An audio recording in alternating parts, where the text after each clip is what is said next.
Do we need to start YouTube or turn on the green lights up there?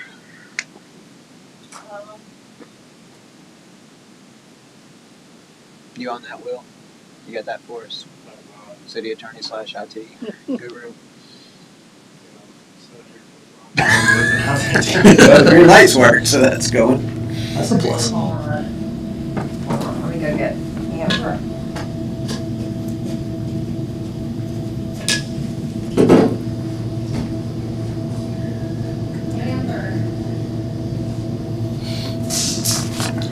Pretty big up on B-News. Are you in here?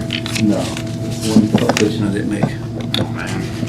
Tell you what, they're just selling some advertising on that thing. Look at that. Okay. I'm on a board. We're supposed to have an article in here. Are they coming to do the YouTube? We do it, it's being live streamed. Okay. Are we ready then? Yep. All right. Good afternoon. It is Tuesday, July 9th of 2024, 6 p.m. Calling the Planning Commission meeting to order. Everybody that can, please rise. Say a quick blessing. And actually, Mike's going to say is a quick blessing on this, his last meeting, and Joe will lead us in a pledge. Wow, thank you so much. And for the Holy Spirit, amen. God, please bless us as we move forward in this meeting. Please give us the wisdom and the guidance in order to make the right decisions for our city and all is best. Please thank all those that are in harm's way. Please bless all those in harm's way and watch out during this storm, as we know those storms can be dangerous. With this, we pray. Amen. Amen. I pledge allegiance to the flag of the United States of America and to the republic for which it stands, one nation, under God, indivisible, with liberty and justice for all. All right, thank y'all. All right, and during our prayer and pledge, we have reached a full suite of commissioners. All commissioners are present now. If everybody can put your phones on silent, just to minimize distractions, that would be appreciated. First item of business will be approval of the minutes from June 11th, 2024. Make a motion. We approve the minutes. Motion Mike to approve, second Matthew, all in favor? Aye. All opposed, those will be the official minutes. No new old business, so we'll move into new business. These aren't called out as a public hearing, but they are public hearings, correct, all of them? Carter? These are all public hearings, correct, yeah. All right, so all these will be public hearings. So first item is going to be 808, number 5 DeSoto Street, parcel ID 601-191-06000, David Boland. Short-term rental permit, do I have a motion to go to public hearing? So moved. Second. Motion Matthew, second Joey, all in favor? Aye. All right, we are in a public hearing, Ms. Carter. The property zoned RM2 multifamily dwellings, notification was sent out to the adjacent property owners. Proper testing on the property was commenced. We received absolutely no complaints for or against. That is staff's conclusion. Is the applicant in the audience? Did you want to speak? You don't have to if you don't want to. All right, and if you need to rebut anything, we'll get you back up. All right, does anybody else in the audience want to speak for or against the short-term rental permit at 808, number 5 DeSoto? Anybody at all? DeSoto short-term rental.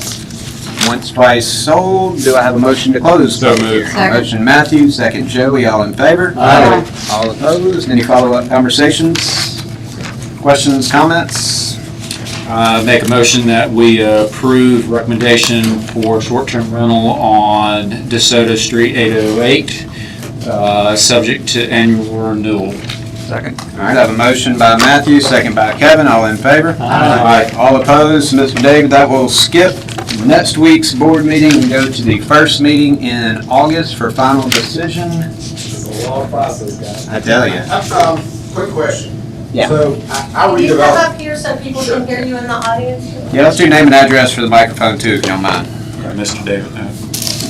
David Boland, 808 DeSoto. I redeveloped that project back in '07, I believe, '08. It's very rundown. It's been a great project for us. However, it's getting of age and all that, and we have quite a few short-term rentals already approved there. It's right on the cusp, and we'd love to get it into where we don't have to get them approved. I have one more unit I'd like to get approved. I've been selling them, as well as I've had one and the people I've been selling to, most of them have gone with a short-term rental. I've had two that are, so it's sort of a mixed thing, but it's really downtown, it's right before the short-term rentals. So I'll be back for the number 12, unless I can fast track it somehow with getting it looped into this. So We you'll really just- have the whole place like that, I believe. Yeah, you'll just need to coordinate with the planning department, and then if and when the applications are ready, they come to us. But yeah, nothing this board can do until you get with them and they For get you each set up. individual unit, there's no way to do Correct. the whole area unless you do the comprehensive There's plan not. or something like that. Sorry. All right, thank you very much. All right, buddy. Thank you. All right, so that's August 6th is going to be that meeting date, and they'll have the final approval there. It'll be on the consent item. They shouldn't even talk about it, but if you can be there, I'd be there just in case. August 6th, and then I can go ahead and start renting. That's when you can start renting it out. Yep. Thank you. Perfect, thank you. All right, I have hidden my cover sheet. All right, next item, public hearing for 614 Magnolia Avenue, parcel ID 610-950-07000, Alex and Sarah Miller, short-term rental permit. Do I have a motion to go to public hearing? Motion Matthew, second Joey, all in favor? Aye. All opposed, we're in a public hearing, Ms. Carter. Yeah, this is a short-term rental. It's zoned R1 single-family residential. Notification was sent out to the adjacent property owners, posting on the property ensued. There were no complaints for or against. Okay, does anybody have any questions or comments for staff? All right, did the applicant want to speak? Is the applicant here? We'll bring you up if we need you. Does anybody else in the audience want to speak about 614 Magnolia Avenue short-term rental? Anybody, 614 Magnolia Avenue short-term rental? Motion to close public hearing? Motion to close, Kevin? Second? Second, Joe, all in favor? Aye. All opposed, we're out. Anybody else with staff have any questions, comments, or do I have a motion? I'd like to make a motion of recommendation of approval for residential short-term permit, subject to annual renewal. All right, motion, Second. Mike, second, Matthew, all in favor? Aye. All opposed, so same thing, skip next week, August 6th. Technically don't have to be there, but I'd probably be there if I could. All right, next item is going to be a rezoning. That's going to be a public hearing to rezone Groveland Road, PID 601-220-97.100. Misha Greider requesting a zoning change from the R2 Low Medium Density District to the CM1 Neighborhood Commercial Mixed Use District. Do I have a motion to go to public hearing? Motion Matthew, second. Can Joey second it, just because I'm on a roll? Second by Joey, all in favor? Aye. All opposed. We're in a we're in a public hearing. Thank you. Carter?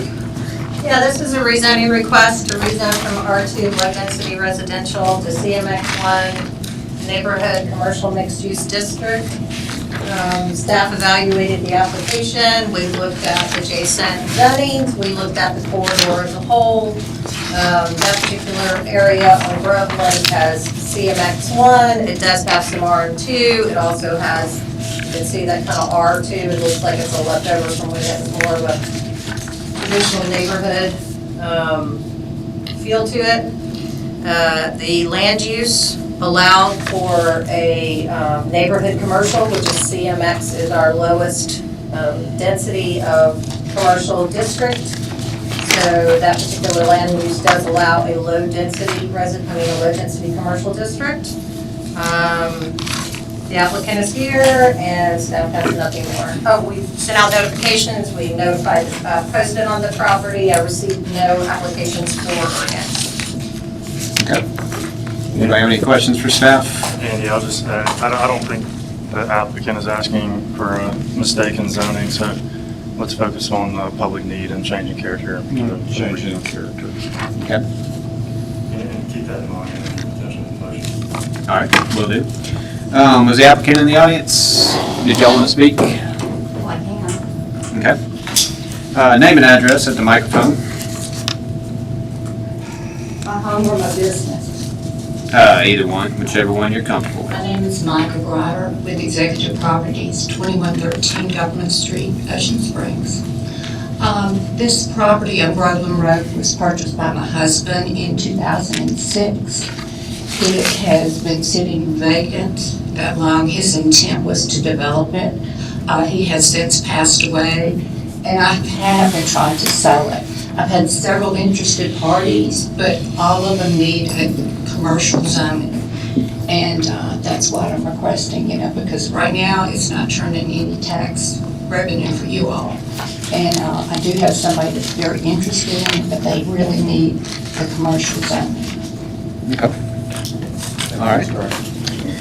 Anybody else in the audience want to speak in favor or in opposition to the zoning change for the property on Groveland? Anybody else in the audience? Groveland Road zoning change?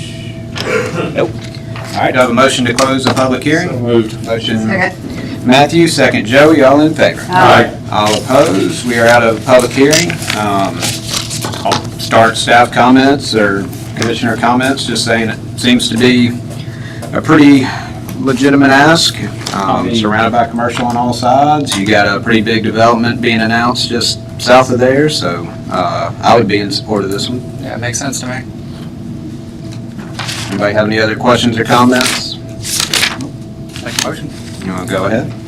Make a motion to recommend approval of the rezoning of Groveland Road, PIDs 601220970.100 from the R2 Low Medium Density Single Family District to the CM1 Neighborhood Commercial Mixed Use District due to both a change in character and a public need, with the following stipulation: that the parking area I think be that's something else.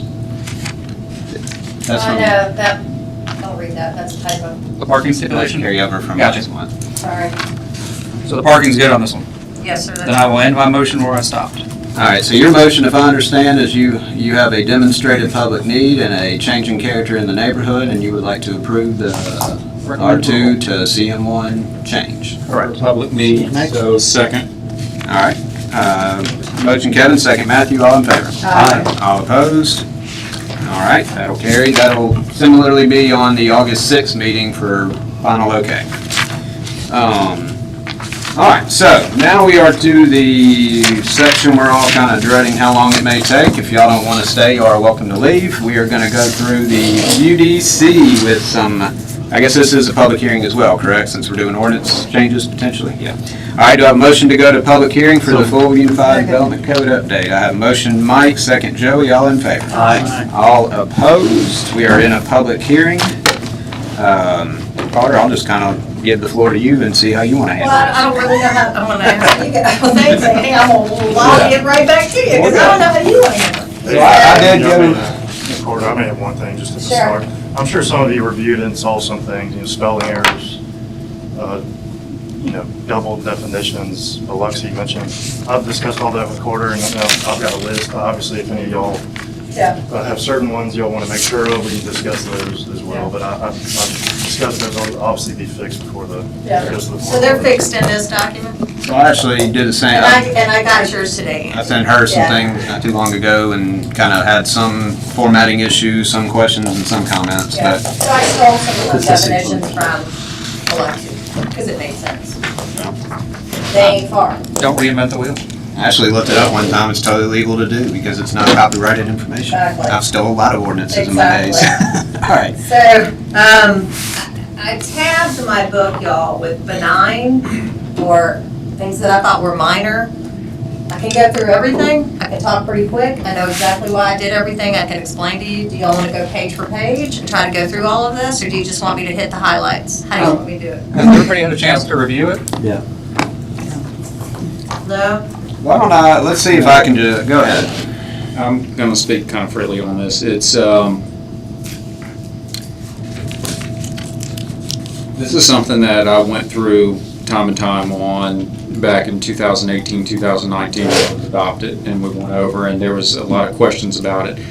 There's a lot of things that are red striped in this whole process on this, and I think what we really ultimately to do to proceed forward with changing and amending the UDC to where we need it, we actually need a work session with the commission as a whole to have a clear understanding of every item that we're looking at. And that is something that I think the commission as a whole has our due diligence and our transparency of the city needs. Well, why don't we start here, do a work session to follow, and then start the process instead of kicking the can down the road? Because I have applicants, there's parts of the code that literally, you go to one page and it says one thing, and then it negates it on the other page. Yeah, it So contradicts. my desperation at this point is to get a document together that I can read and actually do a proper evaluation on. So, I worked tirelessly on this. It's a huge document. I've read every word multiple times. But that's what I need to get, is to a place where I can say, it ain't perfect, but I can work with it at this point. And not only that, but if we did a work session, it should be public. Yeah, it would have to be for sure. So why don't we start here, then I'll reflect the changes that you guys have verbally or in writing. Then I will talk to the mayor about getting a joint work session with the Board of Aldermen, because this is gonna have to be delayed for a legal ad anyway, so it's not gonna go to the next Board of Aldermen, it's gonna go till August. So we've gotta do a 14-day to go to the Board of Aldermen, and I guess I'll have to do a 14-day for the work session as well, right, Will? I don't think for the work session, but before the actual ordinance is put forth, Okay. if it's in a final form, that'll be the statutory notice. That's an interesting point, Will. What are we doing today, or what? Well, this has been advertised. Yeah. So this is a UDC text amendment. Okay, so we are doing a ordinance. So this would be an Okay. ordinance Yeah. change. The way you said that, I thought you were saying it's not today. Okay. I'll just try to start thumbing through them real quick. Let's see what happens. First thing, consistency with comprehensive plans. You added overlay districts. I doubt there's much comment. Y'all stop Well, me the if- first one on page 40, just so you guys know, I deleted area plan on page 40, chapter 3, 2.14. We don't have an area plan. Hang on. Wait, where were we? You're on page 40, I'm just going tab by tab. 2.14. Yeah, First page is on page 40, first page, right? yeah, I think we It's should on tab what? by tab. Yeah, I'll just go tab by tab real quick. It's on what? Page The chapter, the tab right here is chapter 1 administration. And Oh, it would yeah. be under Yeah, yeah, the that's- section. Yeah, I just put in under overlay districts. 1.5, Yeah. consistency with comprehensive plan. Pretty non-issue there, unless if That's anybody fine. wants me to stop me. Page 14 is about the zoning board. I love it. I fought to not have the 25% cap on variances, so my question was, if we're gonna allow the ZAB to do 20% without hardship, should it even go to ZAB? I know Biloxi and, God dog it, which one? Biloxi lets Jerry Creel just make, certain, but he can't do, it's not a blanket variance, but there's certain variances he can approve administratively. So I don't know if we wanted to try to do I that. do administrative approval, Andy, but we have some administrative approval with plats that you can ask for exceptions to, as you well know, but I didn't ask for a variance approval. I think it's important that it have At board least goes. approval and not necessarily staff approval. Okay. Does anybody have any issue with doing the 20% without a hardship and then anything above having to prove the hardship? I like that language. All right, good deal. So next is just sentence. This is page 18. It's just rewording, some minor, no real whatever. Page 40, you had already talked about no area plan, no conservation overlay, so Correct. I don't think there'll be any comments there. Again, please stop me if I'm wrong. Page 45, variance, UDC was just being fixed. All right, Slow it down so a little bit. I'm trying to catch up. I was trying to get you. So under, so we're on 45, 2.16. Yeah. Correct. So just striking out comprehensive city plan, so Yeah. it would just be under the UDC. UDC. Okay, agreed. Very next page has the hardship, just a better definition of what a hardship is. That's consistent with the first one you did. Yeah. One thing I would ask the board, and I think they should be, but I don't think we really address whether or not wetlands are considered a hardship. Some cities or counties say they're not. I believe they are. I believe we should encourage not damming the wetlands, and if we allow them to kind of have variances instead of impacting more. So, do we want to address wetlands either way, or just not? Well, just so you guys know, this is the big major, but when I come back again, I'm going to take Appendix A, our flood ordinance, amend this ordinance for the flood ordinance to be part of this document, and I'm gonna do the same thing with the short-term rental ordinance. So there's gonna be a second opportunity to come back if we want additional. Yeah, I was. You lost me, Andy, what page are you on? This was on 46. I personally don't think we should address wetlands, but I do know a lot of people do, so I didn't know if anybody had any strong opinions on whether or The thing not. about it is wetlands under the Corps of Engineers and everything is kind of bumped off, so. I really think that you should, I don't think we should mess with that. Just And don't there's a even- whole section in here. I'd rather not. And if we do mess with it, Andy, I want some time to be able to review it. I'd rather not mess with it unless we wanted to say they are not a hardship, which I think is a mistake, so I'm all for not addressing I it. agree, not addressing it. Okay. All right, page 114 was the next tab. You just changed site plan, or plot plan to site plan. Correct. All right, I'm moving to 118, 2453. You have a whole new section on relocation or replacement of a structure. I think it's a good section. I didn't know what the nexus of it was. Is somebody trying to move something now, or just thought it was something we It's needed? just something that's happened previously, and we don't have anything. We're in a historic area. We have a historic district. We have historic houses. Yeah, somebody may want to do it in the future. So let's hit on that one real quick. So basically, say hypothetically, we have a structure on one piece of property, a parcel that wants to be moved to another piece of property and everything as a historic structure. Where does this lead us on this if we? Not just historic, this would be any structure. Any structure? Any Okay. structure. You want to move something to your house in the city of Ocean Springs, you're going to have to plan for that move. Get in touch with staff, let them know what your route is, how you're planning on moving, get a permit, go through the process before the structure's moved on the lot. Okay. And then they just go through site plan review to make sure they meet the setbacks. And then also too, you know, somebody pointed out something that I really didn't think about. They said they need to make sure that they don't damage city property, so it needs to be Monday through Friday when city staff is here. And then they need to figure out the route on the road so they don't rip down power lines or depending on how tall the structure. So I've actually moved a building in Harrison County, and they require, and I don't know that we need an engineer, but they required and you might, I can't remember, do you have a site plan requirement, but that addresses drainage? That was one thing No. Harrison County said, they had a lot of houses that got moved and just dammed up drainage. So they wanted to have a plan showing how to move the house to the empty lot and not affect the drainage.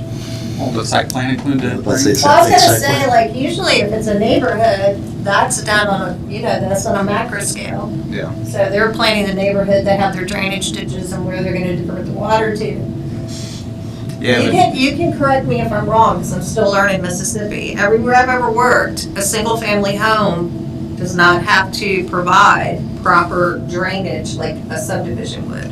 You cannot, you have to create a de minimis effect to your adjacent neighbors, but I don't know that they necessarily have to say, most State statute actually has, you're not supposed to shed water off of your property onto another correct, neighbor's de minimis, property. right. Yeah.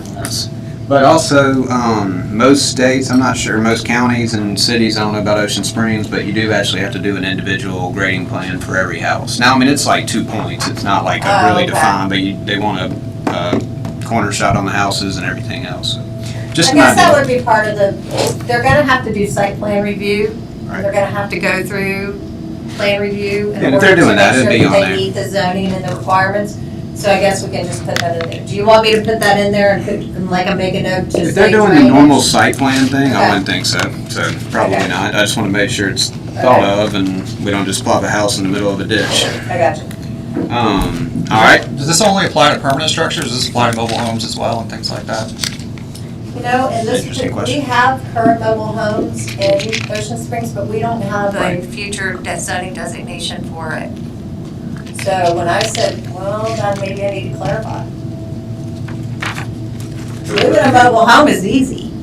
Yeah, but the problem is all our zoning right now is shifted away from mobile homes. Yeah. Structure, so, Go ahead, you guys. no, go ahead. Would a mobile home have to be inspected before we can move it? Not And what if- before, they have to actually move it on and set it up, and then it has to be inspected by building. This is But how they've always done it. And what if they move a mobile home from another city here? Well, the situation that we're dealing with right now is any existing mobile home structure is kind of grandfathered into its area. Right. So we don't really have a new zoning So area that they should could. be moving it anyway, No, unless they so- move it to another mobile home park. Correct, which Ocean Springs right now is not kind of geared in that direction. No, it's not. So I think it kind of takes care of itself on one side. Yeah. Yeah, I agree with that. Yeah, I agree. Well, yeah, but then we get into, somebody's got a large shed. That's, yeah, and Shed. Well, so do we leave it general as any structure? Well, the thing about it is the classification of where you say on that is, do you classify it as a shed? Do you classify it as accessory dwelling, that's a garage or whatever? Yeah. I think if we just leave it as structure, we cover all of it. Cover all of it, because really, I mean, a mobile home is a structure, it's just Mobile. Well, not mobile, that's manufactured. a manufactured home under it, but I think there's some guidelines that once it gets moved, it has to be where it can't be moved easily. Yeah, you have to strap it and they have to pin, Yeah. because it has to, I think it's got to withstand 160-mile-an-hour winds. Carter, do you think we, under A, should change buildings to structures? That's Yeah, that's good. Yeah. the point. I'm for that. Okay.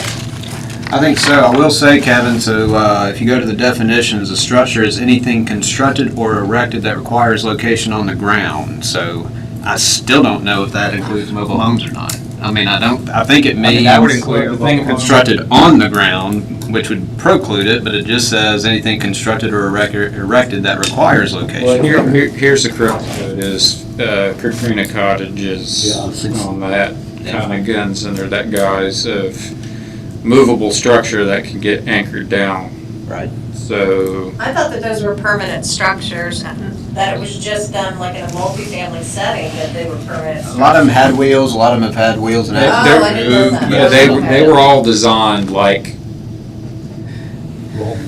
Structure them down and. yeah, they were pretty much, they're designed where you can actually put chassis underneath them Oh, I and didn't know move that. them away from the structure. So that's kind of where Okay. we have more of those, I would say, than mobile homes. So I would Okay. kind of, that's, Alright. so. Yeah, I think if we put it as structure, that's broad enough that it covers just about everything. I can put Agreed. structure or manufactured home. I That think covers structure would cover you. everything. Structure kind of just would cover the base of, if it's there, structures cannot be moved, relocated, Okay. replaced with a final development approval plan. Either way, permanently temporarily. Yeah, maybe I could. Some individuals. Oh, he was saying to add the words permanently or temporarily, Either way, so this isn't a temporary thing. So this will, I agree to we that. can't be pulled like, hey, this is just some temporary thing, and that can stay for a few years or so. Yeah. Okay. yeah, I'm good with all that. I think we need to, maybe ask Daryl if he wants to review a plan for every mobile home moving. It shouldn't be many, well, I mean, it could be a lot, like if one of them closed down. I know there's that one off Groveland. I mean, if that closed down and you had to move, I don't know how many there are, 30 of them. The thing about it is, that property's grandfathered in, anything within city. Right, but I'm saying if they. Where are they gonna move, where are they moving to? Are they gonna have to? They can't put them in, Well, I guess they don't have to get to us because they're not Well, worried. I This is mean, more yeah, about where well- it's going, not where it's leaving, so. Technically, until we rezone the annexed areas, which we're working on, there, the county does allow for some mobile homes, so there will be some of that. But I don't know about parks. Okay, well, I think what he said, I think we're good. With Okay. the mobile home, or the manufactured homes and the temporary and permanent. Um, Alright, anything else on it? I'm jumping to 127, it's just a change in design flood elevation to base flood, which is, in my mind, the proper way to say it anyway. Well, question on that, Andy, before you go, what's your reasoning for going that direction? Because we've got a lot of questions right now done with how FEMA's re-gearing themselves. The BFE is universal. I've never even heard of calling it a DFE. I see that a lot, but I don't think it's proper. Well, But the flood zone 2.0 is a flood elevation certificate, but the thing about it is each area and incorporate it to itself goes with its own elevation. But- Yeah, I get it, I understand, but I'm just saying, like, I've never, that's why I changed it, because I've never heard of anything but a base floor elevation. That's how our flood ordinances references, it does not use that terminology, so. Well, the thing about it is the only reason why I'm saying is you have certain aspects that go in is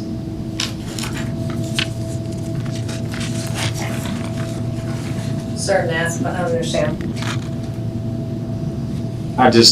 the only reason why I'm a little bit leery of changing the definition on that one is the fact that we're dealing with FEMA, and this kind of goes with FEMA because they're the flood dictating everything going around them right now. They are changing their language all across the board. Well, then let's wait till they change their language and then we'll see what they change their language. I think it's the only way, and the But, I mean, 2.0 DFE is, that's, I mean, I can just tell you, it's. Yeah, no, I mean, I agree with that. I'm just Yeah. saying, it's just right now, I just don't want them, we go and change our language here, and then they come out with something that is totally, But this document's never gonna be done. Just so Yeah, you you gotta guys change it know, anyways. it's always gonna be something to do with this document. This document is not a static thing, it's not a complete document. UDC, zoning ordinances, and comprehensive plans are intended to be updated on a regular basis. yeah, agreed. Okay. all right, jumping to 130, the newly annexed territory, which is interesting. Would this apply to the newly annexed territory now, or would this be for future annexations? Well, I mean, actually, That's state law. state law, so all I did was quote state law. Okay. All right, well then, I had a comment thinking we need the word equivalent zoning, since our zonings aren't exactly the same, but if we're copying state law, I'm gonna say go with that. Right on the opposite page of 131, we have the corner lots. One question I had was, are we saying the house has to face the short street? Because I don't necessarily agree with that. Sometimes your lots are pretty square, and then, if you're only 5 feet difference, why do you have to face that? Yeah, I'm sorry, the last sentence that is taken out. Planning director may waive this requirement and determine that the front yard to be on the street front that is in line with the prevailing pattern of front yards on the street in order to be consistent with this town. That just makes about as much sense as mud to me. So I'm supposed to look at all of the setbacks and come up with something that works for that particular individual. No, it's just supposed to be able to allow the homeowner or builder rather to have the option to flip it on a square lot. Because the way it's reading, I'm reading it, you have to be on the short street side with the front setback, which Right. means you have to front the front setback, right? I get what you're saying. So I just Yeah, it think, makes more sense. I mean, if we need to clean up the Leave that second, back in. Well, but there's addressing concerns too. So wherever the front door is, and we do the addressing for the city. So wherever the front door is, that's your address. Sure. So you want a frontage, you want to pick your frontage? I don't care. right. If you just leave that last sentence in, it makes sense that way. But I don't want to make the decision. We'll take the planning director out, I mean, unless it is determined. I mean, let the building reviewer, whoever's reviewing the plans, the building code enforcement, make the decision then. Because right now, I mean, and it only says front yard setback, so I mean, I could front my house with a corner lot setback, side setback, if I wanted to treat the system based on Do this. you want to put the language in there of like having the building official, if somebody comes and says, hey, I want to orient my house, et cetera, let the building official. I just think change planning director to building official, and, Yeah, I agree. I mean, because that's what he's doing. I mean, you're saying the same thing, right? I mean, they're coming with a sheet of paper and he's saying yes or no. Why don't you just cut out that for corner lots, the size having a shorter street, just line that out, then it makes sense. Well, we can do that. Yeah. The thing about it, Actually, that makes sense too. well, it's just, Line that one thing out and then just make a decision. What are you going to say, Matthew? no, it's just, we have very situation with lots in Ocean Springs that somebody wants to shift one. I just want to have somebody be able to have the option where it's not going to inhibit them from saying, hey, I want to be on this side when Okay. this side. All right. Are we saying cut out the second sentence that was left in for corner lot meeting with 4 corner lots? I mean, if we do what Marshall suggests, which I'm kind of leaning towards, it would simply, the only sentence that would remain would corner lot shall have one front setback along one street frontage, one rear setback, and 2 side setbacks. Right. Period. That settles it. I just read the next sentence. That settles it up to a certain point, but there might Well, be a. this type of thinking falls throughout the UDC, so it's not just here. Right, but in this instant, if there's a situation that if a building official or somebody says, hey, that you really don't need to orient your property this way, they need to be able to have power to say so. Oh, okay. Just leave the I'll just put the planning director or the building official. That'd be We'll fine. cover everybody. We'll take out that one thing that says your house has to be on the shortest piece of the street frontage, that's your front setback. Well, actually, you can leave that in if you leave that last sentence in. I mean, that's fine. I would say planning director and/or Building code official. Okay, All right. Not to get complicated. okay. I'm jumping to 151. This is the building line for an existing residence having a side yard or 3 or more feet may be maintained on any addition to the residence, but in no instance less than 3 feet. I don't see why we're taking this out. I think if my house was built legally with a 3-foot side setback, I should be able to match that wall. What page are you on? 151. The reason I took this out is we don't have a 3-foot setback anywhere. Now, if they have a 3-foot setback and they built a house and it's a historically platted lot, we can do that. Well, that's But what this is saying. But this is less than even an accessory structure allows on the rear and side setback of 5 feet. We don't have a 3-foot setback anywhere. This is the only place in the entire UDC I even saw a 3-foot But setback. if we're only 3 foot away from the side setback and I want to add on to my house, do I have to now have a 7-foot jog and then build my house There's a on the lot, railroad? it depends. Is your house a historical lot of record? Is it legal non-conforming? Yeah, I'm talking about if the house was legally built with a 3-foot side setback. That's the way, what I'm reading, the way I read what you're taking out is I have a house that was legally built, I want to add on, and I don't want to have to inset it 7 feet to meet a new setback. So. Yeah, the way I read it is, if you have a house that already has a 3-foot setback, you get to keep the 3-foot setback. But you would get to keep it anyway. Right. So why take But the it's ordinance out? moving forward. Because you have to, at some point, if you're at a 3-foot setback and you're a historically platted lot, let's say that you want to build, you can build within the building envelope, but you're not supposed to be able to expand. 3 feet does not meet any of the zoning requirements. So if you do your addition, try to meet your setback with the addition. We just can't keep perpetuating them to continue with 3 feet, 3 feet, 3 feet. Oh, I think we should let them perpetuate a Well, 3-foot It isn't setback. talking about a new Respectfully house, it's talking about one that's already there, and you're adding some other structure, so I don't see what's wrong with the way. Andy, let's just do a hypothetical. Okay. Got a lot downtown, the house is not squared to the property, it's set sideways, and you got a corner of the house that's coming 5 foot off the back edge to the property line, and they want to put an addition on the house. Where does this leave us with striking out the 3-foot setback? So you're saying, what if they're like triangular basically, and they want to build a triangle addition to make it all 3 foot? So I think that's covered. It says the building line for an existing residence having a 3-foot setback may be maintained. You would not be maintaining your building line. If your building line is cockeyed and you wanted to build at 3 feet, you're not maintaining your building line anymore. Okay, well, let's, You have an issues also with the water from the roof and things, that's gonna go in the Yeah, other you're- properties I and just don't think 3 feet. Let me ask you, Will, what about the 3 feet? Let's say somebody comes in, there's nowhere in any of our codes does it allow for that. Now, I can see it in the historic district all day. I can even see it in the commercial districts because the CMX1 have 0 setbacks, CMX2, I can see that. Miss Carter, Yeah, the only reason why I'm saying this on the instance is okay, I have a house that was built in 1909, okay, my setback on the house on one corner, I'm only like 6.5 off the property line. I wanted to put an addition on the house, and I agreed with my neighbor on it to come within the 3 foot.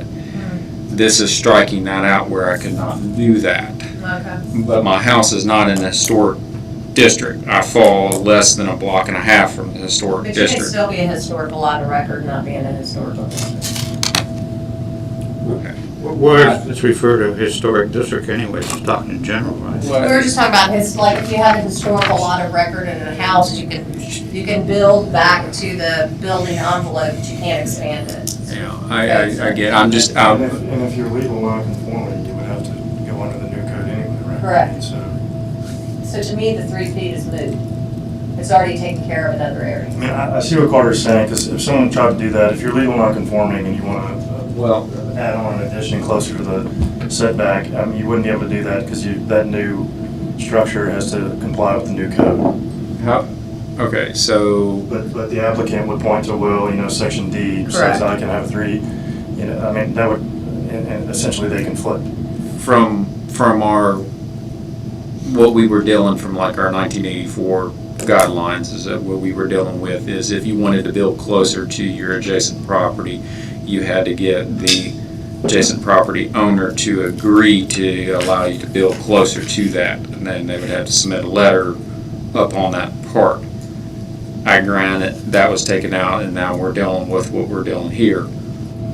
Yeah, this was, my thought process is this is taken care of in legal non-conforming uses, historical lots of record, and all of that. And if you did build an addition on a historical lot of record, you still would have to bring it up to the current code because you're opening it up. If you want to build it back to where the building already was, then that's fine. I know, I get that. I'd like to address this too. This sounds like one further discussion could help. Maybe we push these to the work session Okay.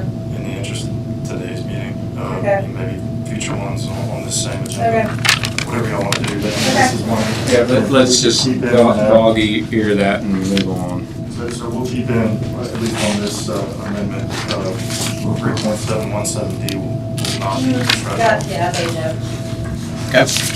All right, just turn the page over and we have a few things. What's allowed in setbacks? The driveway's 5 feet. I didn't know, so that would keep you 5 feet from your property line, correct, on a 10-foot setback? Is Yeah, that I'll what you're put saying? 5 feet because driveways are really kind of considered a accessory use to the property. It's ancillary to the principal use, so I put 5 feet because I can take that out. You don't have to, but if it's a narrow lot, and that's come up multiple times since I've been here, super narrow lots.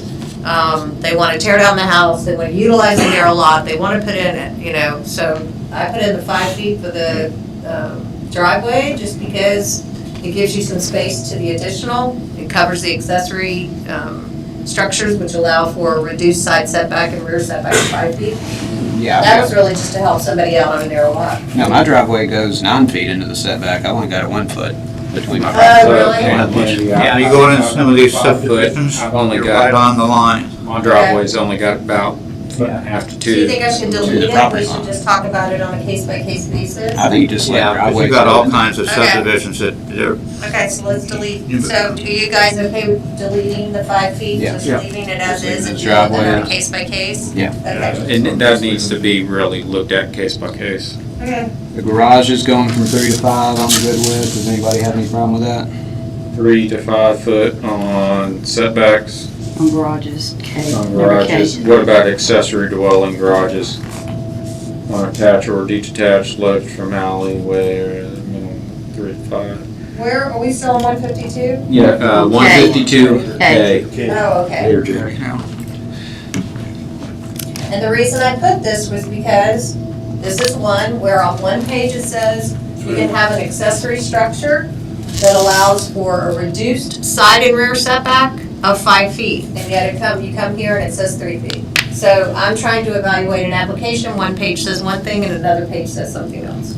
I mean, this is only on new construction, so I would say 5 feet is making it more But I'm standard. also trying to think about the adjacent neighbor. Like, do I want anybody closer than 5 feet to me? Well, the thing Probably about it is, not. if you do a setback of 5 and they do a setback of 5, At then you least got got 10. some space. Yeah. Yeah. No, I agree with that. Okay. Now, why not allow pool? Why are you taking out Q? Because screened pools and spas, uncovered decks or patios, except in waterfront yards, we don't have waterfront yards, no closer than 15 feet to a dwelling unit on an abutting lot. A, we don't have a lot of screened or enclosed things, and B, nobody is measuring to the additional, to the dwelling unit on the abutting lot. Well, we have a lot of open pools. I'm sorry? You took Yeah, it out? open pools are fine, you can have an open pool. Well, they took that Took out. it out. Yeah, let's take it out. Well, I can take that, well, oh, okay, just leave pools and So, then open delete the pools, rest. screened or enclosed pool spas, uncovered decks or patios except in waterfront yards, no closer than 15 to a dwelling unit on a abundant lot, abutting lot, yeah. Yeah. So the pools are gonna be addressed later with actual, I'm sorry if I just hit that. The pools are gonna be addressed later, a little bit, but I think just having at minimum, just say open pools and then Okay. go to the next Well, one. that, Andy, I mean, on decks too, I mean, that's, you know, you're telling you can't build a deck within 15 feet of a budding lot. Abutting 15 dwelling. feet of a Dwelling. a dwelling unit, so Yeah, we have to you- measure to the adjacent. And so another thing that, Well, to fix that, go to item F and just say covered or uncovered decks or patios. And then you got your decks and patios being allowed and you don't have it tied to the pools for any reason. Kind of have the pools to itself. Yeah, just let it be open pool down there and then let F be uncovered or, covered or uncovered decks or patios. You like that? Does that fix what you're saying? I agree with you, if that is what you're saying. Taking the whole thing out, aren't you? Leaving the pool, leaving leave open it in the pool, pools. and then I'll put uncovered up there. Yeah, and uncovered or, yeah. All right, anything else on that? All right, switching over to height on the mirror side, additional provisions will apply to structures located. Yeah, this is weird, so I think this is left over from a code Well, that, this is actually a will question, is can we take that out? Because that's from the R1A having to get re-put in from the court case, so Oh, are we we even can't take that allowed out, to okay. take that out? but if you're in the water view, Is it all if you're in the, R1A? if you're in an It's overlay R1A, district. that's the one that references Yeah, the this- sands and the. That was, I would suggest leaving it in. Let's leave Leave it it in. in. I'd be all for getting rid of it, I'm But just you saying. already, but this is my thought process to take it out. You already know you have this zoning, you have to adhere to that. You're in the waterfront overlay district, you have to adhere to that. You're in the historic district, you have to adhere to that. So I tell them that they have to adhere to something there. Application for R1A district. Because we the judge told us we had to reincorporate R1A verbatim. Uniform litigation, so I would.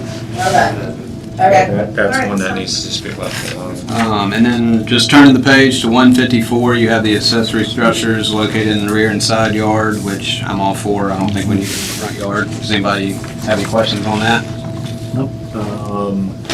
I have a more general question when we talk about accessory structures. Well, We got a whole section if you I want. know. Okay. I do too, I do too. Let's bump back to 154 real quick. Accessory structures should be located in the rear or side yard except for the front yard, loading garage, and carport. There's a lot of properties that have driveways coming in to them that, how do you determine a front on that? So hypothetically, you got a driveway heading into the property, you got a house that is on your left, you got a garageway that is facing, and then you got a carport accessory dwelling on the right. How do you determine? What if you changed it, instead of saying front yards, just saying in front, like, it has to be basically behind the front building line? That's the problem. There's a lot of properties I could give you, for instance, in Ocean Springs that don't have a front line. If you have a T-shaped piece of property, your main structure is on your left, and then you put your house is facing the right side of the property with a accessory dwelling or a carport or a garage. How do you clarify it as a main structure? Carter made a good point earlier. I mean, the addressing would handle that. No, it doesn't. Because I'm saying if you have a easement onto a piece of property that goes back in the woods, and you've got 2 acres back in the woods, you really don't have a front and back and side yard. No, because if you got a house that's on, You'd have a 25-foot front setback from whatever street you're but at. that's what I'm saying, where you're striking this right this, where you've only got the house built and you've only got 30 feet. Use my house, for example. So only a very small portion of my house is actually on the road. And I consider my front lawn to be the part that looks at the water. And my backyard is where the cars come in and pull in. So, Actually, your front yard is where your road accessible is, however you orientate the house. Your front setback would And be. then your rear setback would be the water. So I'm telling you, that's how setbacks work. So if there's a road, that's gonna be your front. so if that's now the front of my house and I want to build an accessory, a detached garage, I have to put it between my house and the water? Yeah, but that's how you decided to orientate your house. See, that's the problem. No, you absolutely don't have to. You just can't be within 25 feet of your property line. Well, no, this says it has to be Andy, you side or can't, behind the house. you can't disagree. I think zero it's in on that because setback. there's. It is talking about setbacks. Front yard setbacks. But that's the problem, is there's pieces of property within Ocean Springs that are so unique to themselves that you can't, I'm personally talking from experience I on know, but this. you're not gonna be able to cover those, Matthew, in this, But and we that- have but- so many weird things, but you're gonna have to take some stuff on a case-by-case Yeah. basis. But But- what's happening is we don't have anything to orientate accessory structures to the backyard. So I literally have people coming and saying, But and I think wanna it, put my pool in the front yard, I wanna put my, cause their house, their. well, that's what I'm saying, encumbered that's what I'm saying space. is the property I'm talking about right now, you could actually legitly put a pool in the front yard and not bother any neighbor around it. That's what I'm talking It about. can be in the front yard, it can't be in the front 25 feet, it can't be in So, the front yeah, setback. I think if we put the word setback in here, If that we- clarifies it. Yeah. think Yeah, that that was clarifies it, intended I'm good with that. Yeah, make sure it's So setback. look, let's say that you're out, let's say, I think I have something to draw on, you know, you've got this huge lot and your house is here, let's say you got 5 acres and the road's down here. Well, this is your front setback, okay? You've got, I don't know, a 1,000 feet before you get to your driveway, that's still your front setback. You're going up your driveway, this is the road, that's your front setback. If you wanna put a pool in, you wanna put it in your front yard, no. Here's your front yard, but can you put it in your side? Yes.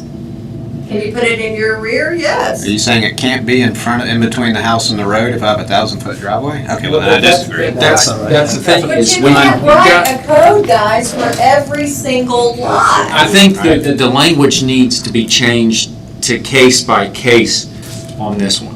I don't wanna do case by case. You because got, you that's what gotta I'm do doing. case by That's case. what We I'm don't have a doing cookie, now. Carter, we don't have a cookie cutter city. I'm We well aware have of properties that. that are unique shape I to understand. themselves. I I understand. think this should go to the work session also. This is one that I take very personally because we have unique pieces of property. I don't disagree with that, Matthew, and I completely understand, but staff has to be able to evaluate things with some sort of regularity and consistency. I understand that. We need to be able to have the ability to do something, but how it's striking out and adding this in right now, the piece of property I'm talking about, I couldn't put a garage or a carport and everything because it's all considered in the front of the house. And that's the problem that right there, that ordinance is striking it out and saying, you can't. And I don't agree with that.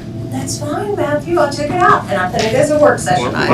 Let's keep it as is, so that one will be, and I'll say this going forward, because we are recommending these, and I'm assuming, I'm assuming some sort of recommendation will be made tonight, and at the end of this, a potential motion could be recommend approval with the changes as discussed. So on ones where we do have changes, I want to be very specific on what we're changing and what we're doing, because we are recommending this to the board. On other ones, like we just discussed, let's move those to the work session. So we'll keep in that one and not strike out anything for now. All right, and I will just, Let me clarify something here. We're not making any recommendations to the board. This is changes we're recommending for a work session. After the work session, then it goes to the board. Will, would you please clarify that? That was not my understanding, but if that's what the commission wants to do, obviously that's what the commission wants to do. My understanding was that we were making certain changes which have already been advertised, that were going to be further advertised and then sent to the board immediately for passage to amend the UDC. But if you guys want to take everything that's discussed tonight to amend the document to another document to then go to a work session for you guys, then we can do that. We just said earlier, said we should But I thought have we been were- advertised a work session.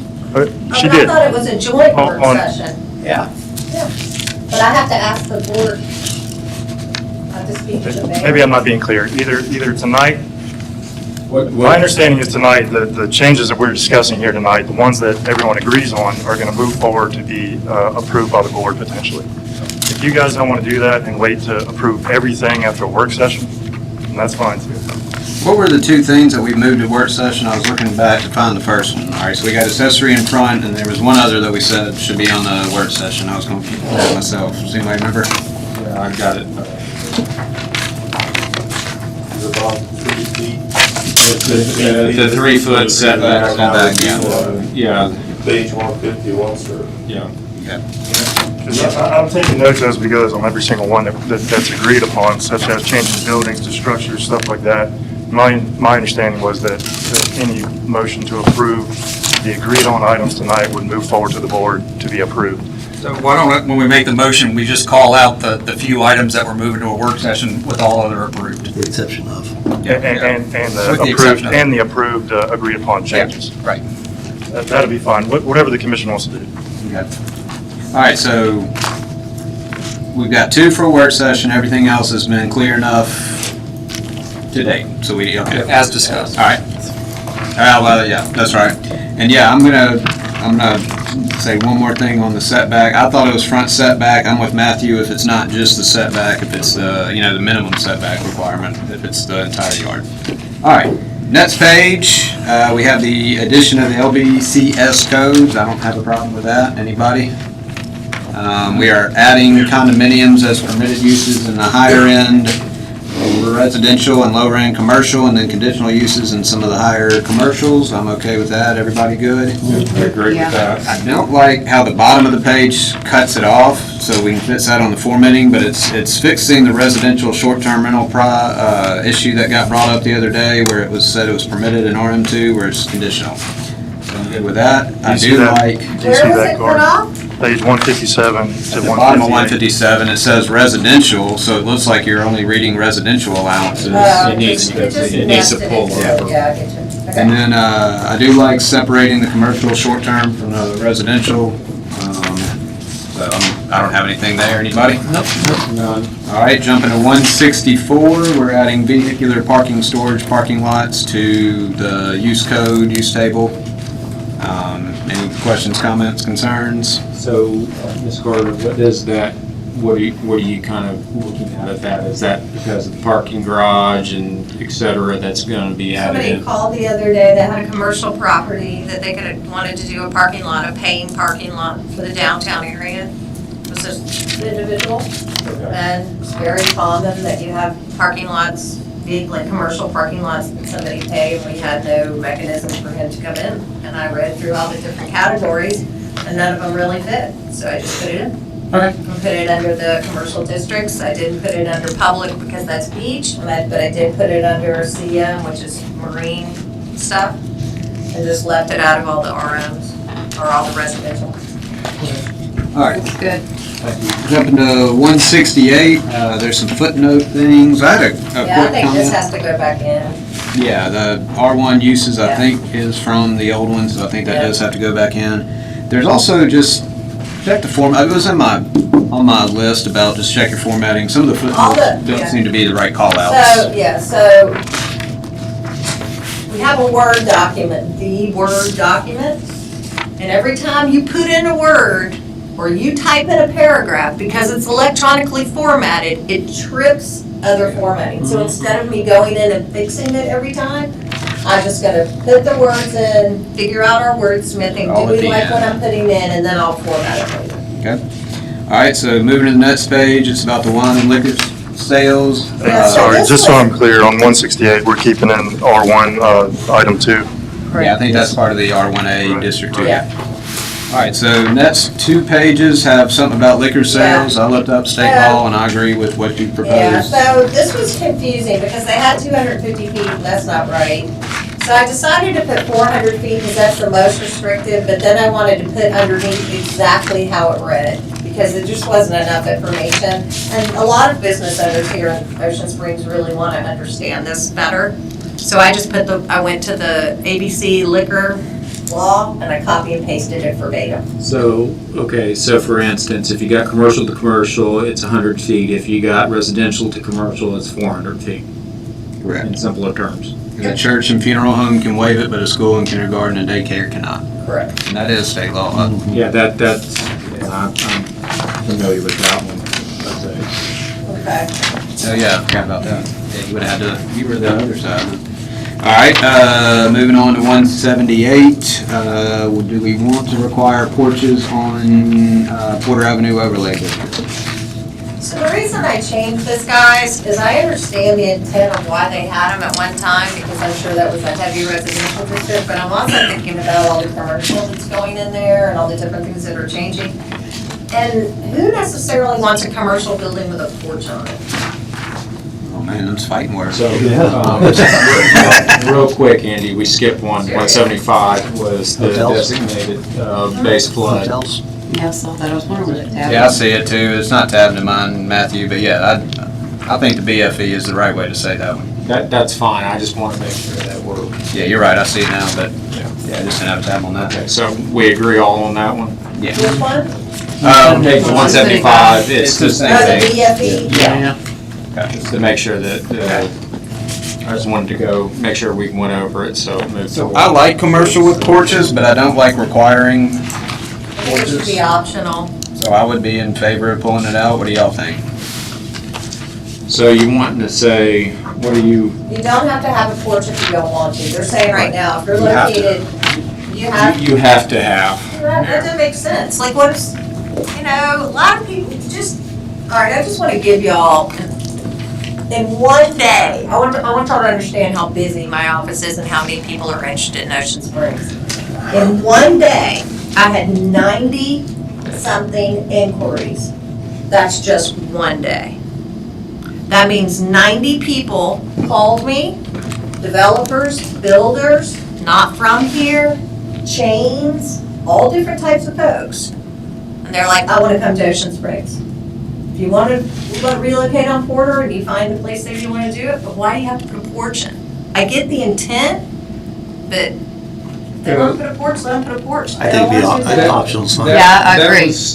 That was something I think if Andy can kind of remember back on the footnote on that, was basically when we were going over the UDC, it was more of the downtown overlay that we wanted to have uniformity between all of them, that was just moved from that So we can overlay leave it on. out. I understand. Yeah, I did say big and optional, it's fine. So I think having the or option, that would definitely be the way to go. You're talking, I mean, just as presented though, right? Just get rid of it? Yeah. Let them put a porch. Write it out and just let Okay. give them the option. All right.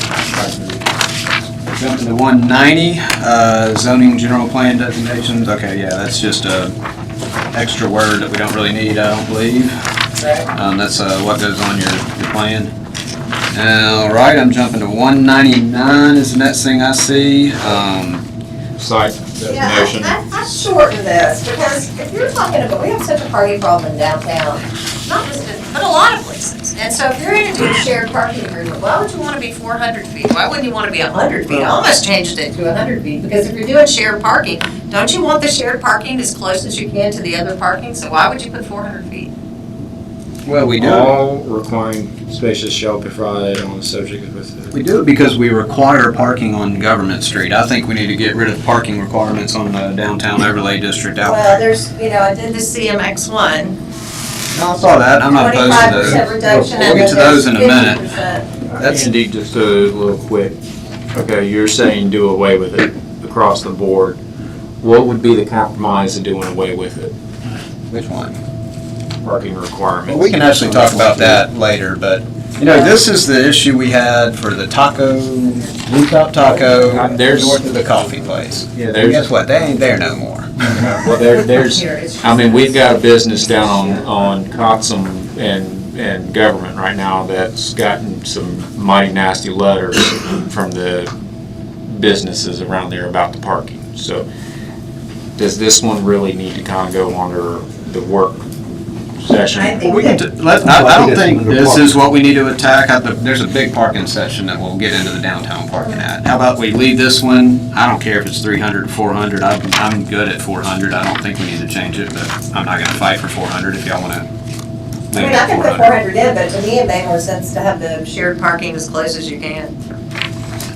I agree with Carter on this one. Yeah, I'll go to 300. I don't have a problem with it. okay, good. That's But good. yeah, we got a big conversation on parking later on. I'm kind of hitting on it early. All right, so doors and windows on 202, more than 25%, but less than 50% of windows need operable shutters. I'm for getting rid of that. I agree with that. That one needs to go. Okay, all right, That's good. weird. Me too. Where did that one come from? I don't know.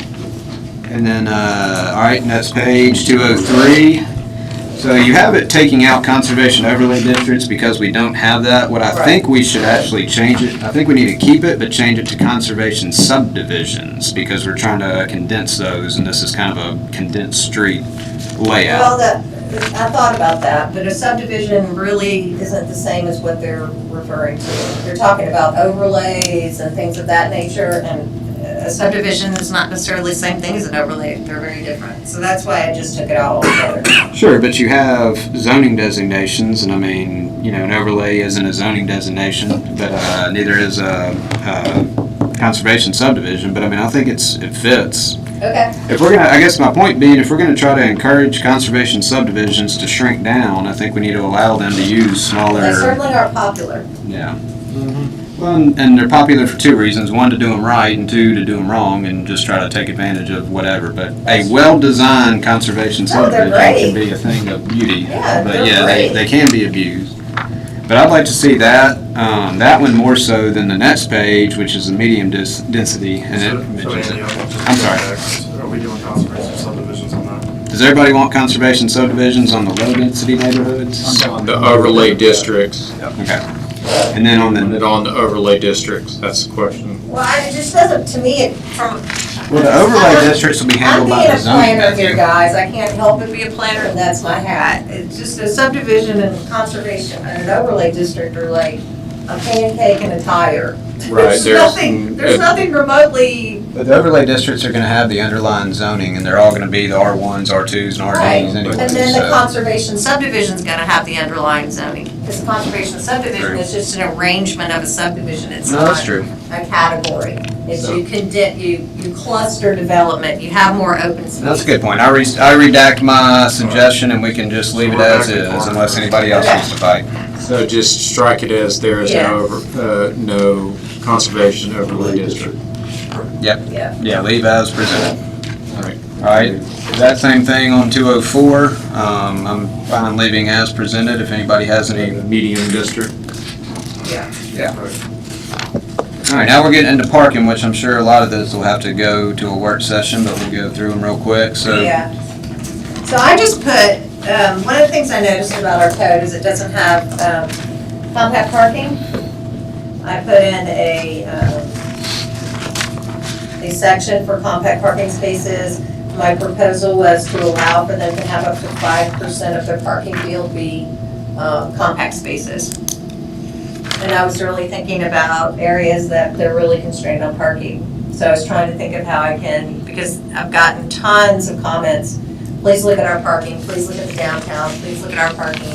So I was thinking, well, it's not gonna be perfect, but there are compact cars, there's just not a ton, but they could offset some of the parking obligations for 5%. that. So I don't have a problem with adding it, I don't have a problem with the 5%. What I do have a problem with is how it's presented in the chart. Okay. Because you have all the angle designations, so now we're really only allowing them in a 90-degree if, I just, didn't really, and I I thought can't about that. reconcile the table, I guess is my point. Honestly, I think I think you don't even need it other than your note that says compact parking can be 7.5 by 18, a minimum of 7.5 feet I'll wide. just take it out of the chart. Okay. Because I think otherwise you gotta do it on every single 0, 45, 90, 60, Yeah, I just see to what have you're it be. Okay. But I think Take this, that out. that one note, everybody good with that? Yeah. Just minimum width of, I've got these little go-karts that run around and park all over the city. well, that's a good point. You mean you mean the golf carts? Yeah.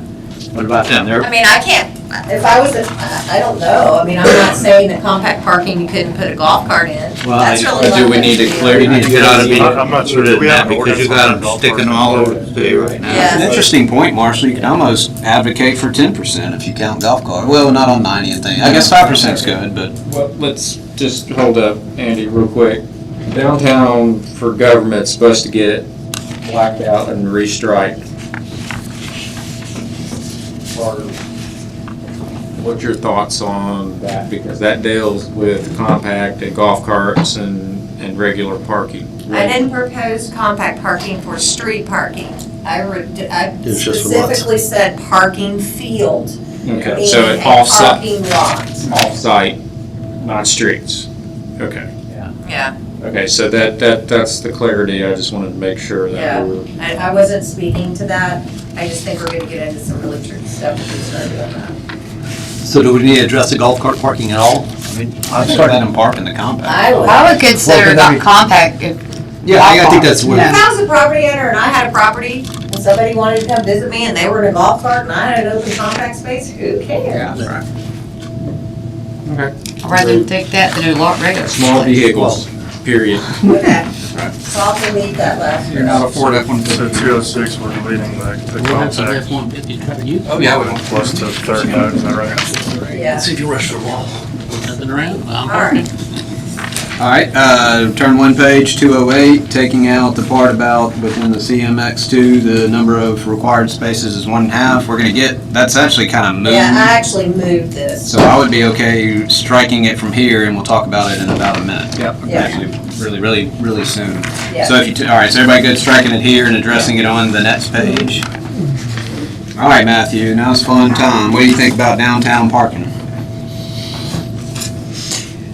It's controversy all the way around on this one because some people say, hey, you know, the parking requirements for each individual business to do away with it. Some people say we need to have, each business needs to have an on-site plan, parking, you know, what you said about rooftop taco, they don't even use. There's a rooftop taco. It's a business that came downtown and they needed off-site parking to be able to do their business and they secured parking on a parcel couple blocks down and have never used it. Got approved and then unsecured said parking. Correct. So, I've got mixed emotions about this because if you go and you look at it, just not looking at this right now, but if you just say, okay, downtown, we just do away with the parking restrictions and open it to free parking across the board, that's gonna open a headache for everybody down there in the business. Well, one of the trends with planning, I'm sorry, Matthew. No, I wanna hear, before I speak anymore, I wanna hear y'all's thoughts on it. Well, you know, I struggle and I toy with this from a public policy standpoint because all the trends across the United States is, especially big box trends, get rid of all the parking. A perfect example, and I know you guys know this, go to any Walmart. All the parking spaces right in front of the building are occupied, and then you got 500 towards the front that are doing nothing. Right. It creates more runoff. You have all this unnecessary space that you aren't using. Why not do something else with it, okay? So I'm thinking about the people, so I'm torn on this. I'm almost split half and half. From my planner side, I'm like, if you don't provide any more parking, people will still find a place to park. But I'm also thinking about it from an economic development standpoint. I want people to be able to open businesses here and be able to flourish in our business community. They have to be able to find parking. Our downtown is a very desirable place to be. CMX1 and CMX2 are heavy in the downtown area. So, perfect example. A guy came in the other day. He was lacking one parking space. Okay, now if the variance language had gone through, he could have gone and gotten a variance, it would have been done. Okay, But I searched the UDC, that's why I actually ended up putting CMX1, CMX2 shared parking and existing commercial buildings in the chart, because it is like looking for a needle in a haystack. I was trying to put it in a place that made more sense that people could read it. So it was one parking space, it was CMX2. I said, you can cut it in half. He said, I only need relief for the one. We were done. He could build his building, he could have what he needed, everybody walked away. So I've seen it a lot. So let me be clear, I don't want to get rid of parking downtown. I want to allow Chandelier to sell and that guy not have to come up with a way to park on Government Street. Well, that's what we kind of need to look at. I'm going to hit on a note that deals with parking downtown, Dylan on out and everything. Something that I kind of want to put across the board and that we've kind of kicked the can down the road and not been thinking about it is looking at other communities that have dealt with the growing pains of downtown, of what we're dealing with now. St. Augustine, Florida, they have Old Town, they have their new part and everything.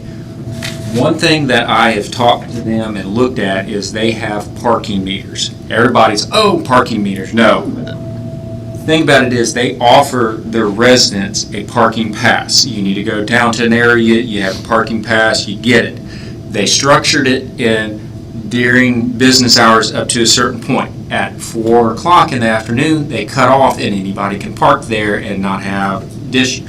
It has added a revenue for St. Augustine that is deeply, it's allowed them to build 2 parking garages that have blended in with their area. Now, I'm not saying Ocean Springs, St. Augustine, but I'm saying that they have dealt with growing pains. And Ocean Springs is on that cusp of dealing with them. Is parking needs to be looked at that point. If we're requiring every business downtown to deal with, hey, you got to have so many parking spots, that's not really fair because you can't deal with that. That's what I want to get rid of. Right, I get rid of it, but how do we go about not kicking this can down the road? If we're looking at the town as a whole and say we got Washington in government and everything, and if we could implement some way to generate revenue for the city, not be a deterrent for its residents, but also when we have visitors come to our town to pay for parking. The last time we had the part that I was part of the meter discussion was back when Connie Moran was mayor. Yeah, and you know where that you know where that went. You know, City of Ocean Springs used to have parking meters back in the 70s and 80s. You know how far that went? That went there and then gone. Well, also a way different city than because Connie would have been. We have changed on that. If there's some way that we could implement, 7 years ago. I recommend. I mean, we're kind of veering off one angle, but we really need to look at parking in a whole for our city. I don't disagree with any of that, but I'm going to tell you from a staff point, you're looking at the planning department. I'm voicing my. No, Matthew, I totally get it, and I don't disagree with anything that you're saying. St. Augustine has a huge staff, so when you're thinking about amending code, and you're thinking about what kind of code you're gonna have in your community and your city, you also have to think about, can we enforce the code? Do we have staff to implement this? So I think the parking idea is great. I'm very familiar with St. Augustine, been there a billion times. I totally know what you're talking about. I get it. I reached out to them in 2017 to St. Augustine. I asked their planning department, can I get y'all's comprehensive, can I look at it, because we were going through the UDC. That's a town I very much love, and I see where Ocean Springs is kind of pushing in that direction, where I'm saying we're coming up with parking issues, is we need to look at this as a stepping stone of where we can go. I think I agree with Kevin on that. I think it's a work session. Yeah, I was going to say the same thing. I think we need to talk down. So I got downtown parking as a work session. Does anybody have a problem with 25% on CMX1? No, these 50 on CMX2? I say we accept these and then we have to. The one thing I don't like is the word shared parking. I believe should be off-site parking because we're not talking about sharing parking there. It's not like a the most shared parking things are like, oh, I have a church, you have a liquor store, so you give me the morning, I'll give you the afternoon. So I think this just needs to be. You're supposed to have an agreement, so it's supposed to be an agreement between you and your. You would have to have that for off-site. I just think it should say off-site parking since we're not talking about sharing parking. But off-site is It shared.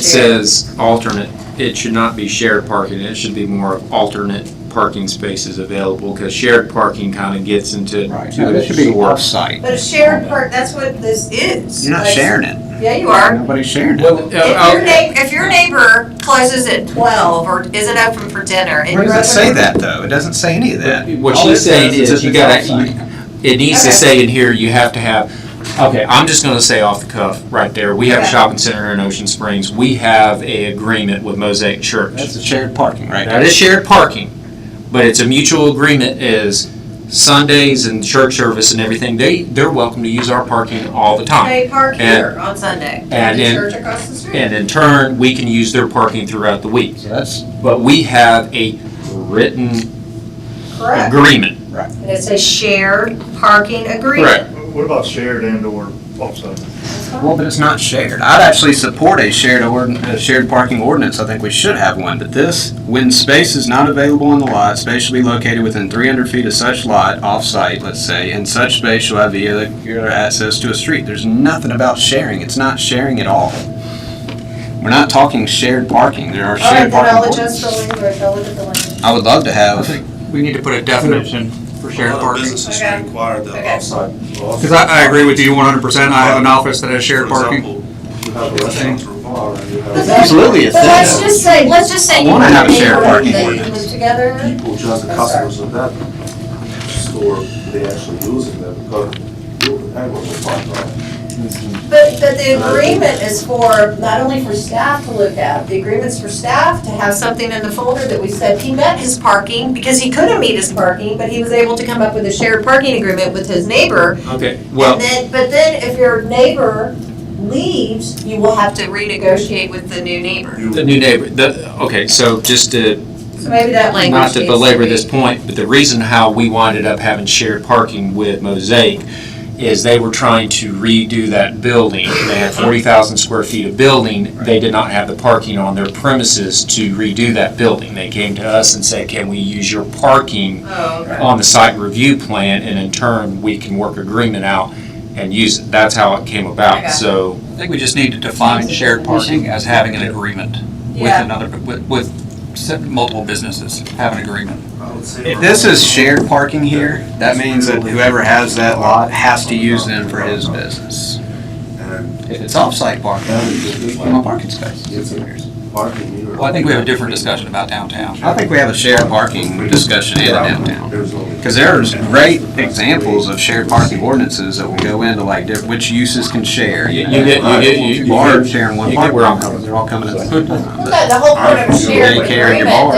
is there has to be an offset of time and patronage. But that's not talked about at all. Like most I will shared fix parking that. ordinances I will fix that I've seen are. I promise. Workshop it. I got it. Workshop it. Thank you, Carl. Okay. You're welcome. All right. By the tax per month. All right, so what are we doing on shared parking? I'm gonna apply a definition, I'm gonna be more specific in what my question is, and then I will look at whether, So that's something that's going It's to gonna be be. discussed in the workshop. yeah, it's gonna be. Workshop, the Yeah. commission accepts CMX1, CMX2, and existing commercial buildings, shared parking will be moved to the workshop. And honestly, if you have it in the other one, why do we even need it? Because you already said it 300 feet, 2 pages before, so why are we even arguing about it? Just get rid of that Oh, whole. well, the only reason I put it here was because everything's so hard to find in the UDC, so I am copy and pasting things and being redundant in some, because it's easier to find. Yeah, so having redundancy, when you pull one part, it Right. mirrors And I do another. think we need to think about, this needs to be easy, make this job easy for them and the people that are reading this. Yeah. I mean, that's a lot of what she's Yeah. asking for, Yeah. is that they can do their job easier when she has 91 people calling her that day. Yeah, and I'll second what Carter said earlier on, you need to think about the bodies in the planning department. I mean, I'm heavily involved sometimes, but, I mean, you're looking at the planning department, probably the most involved body in the city, so that's something for sure. Well, yeah, that's valid, is the fact is our city is growing and we have a very, Limited resources. yeah, that needs to kind of look at. You need to be careful with these things, and it's really like Ms. Karen, not because I work for her or in her department, but she really did a good job on it, I guess, with most other things, but it's hard, you know, you need to really be careful what you're gonna put in those books, because one customer could be that one who make whole city ugly. And Or make just it find, like, that one everybody thing. talk about the city, you know, you have that street door. I agree. Yeah, and I think what I we're going appreciate through right the now deal. is exactly what we Right. need to. The things that have the most questions, let's push, Yeah. let's talk about it, and let's roll I on. agree. I agree with that. All right, so that's, item is 325. Will, you good? You got, Yeah, we good. 212? No, 212. section 325, sorry. Page 212, section 3.25. Okay, I great. was gonna say, wait a minute, Andy, come on. So within front yard setback walls and fences, I think it should stay at 4. I agree with that. I don't want to make them high in front yards. I'd actually support going down to 3 before I want to go to Wait, 5. are we on 4.8 screen? We're on Yes. 3.1. Well, it's a formatting issue, so we're, Well- under Oh, it one. changed, hold on. yeah, so Yeah, page 212, Setbacks, walls. it should be section 4. Is fences, walls, and screening, fences and screening walls, is that where we are? Yes. Yeah. Okay, good. Yeah, so Oh, so you wanted to do, oh, the reason I raised it, Andy, is we get, how many fences do we get? 10 or 15 fences a day? And all of them want something taller than 4 feet in the front yard. Well, this is something that we hit on this a has been while. about a year. Yeah, Oh, we it hit has, on it. So this has yeah. come up before. Yeah, so we had the design of it, all this, and then the front, within the front yard, it had to be either wrought iron, wood, or decorative, but it couldn't be chain link. Yeah, that's Big still, hurricane, that's still so- in another part of the code. But the thing about it is stepping it from 4 to 5, Okay, you don't like that? Or do you want a Well, work the- session it, or you want to take it well, back? Andy, hold on a second. I get where they come in with this, is the fact is, a lot of that wrought iron fence out there that they sell, square stock aluminum, looks like wrought iron, is taller than 4. It's like 54 inches, and I know that just dealing with it, so it kind of,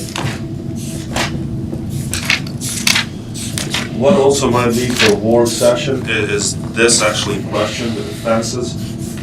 Consider what is front yard, what is side setback when it comes to the corner lots. Yeah. And also the height. I mean, I know we're maxed out at height, but what is height? yeah, we worked on that about a year ago. It was you had a corner lot and the house faced one street, you could only go back half the distance of the house with the fence, and then from that point back could step up to the full height Yeah. going back. And that was something I think Marshall made mention on. It was Okay. a year and a half ago. That was when Wade brought it all up with the Oh, okay. decorative fence. Yeah, I know the whole fence, there's another section in here that the fence paragraph was so confusing. Will read it, I read it, he's read it, everybody's read it, nobody understands it, so. Yeah, it needs to I be went in and streamlined. just- Does anybody want 5-foot tall fences in front yards? I mean, I'm 5'7", so I mean, The only, this high.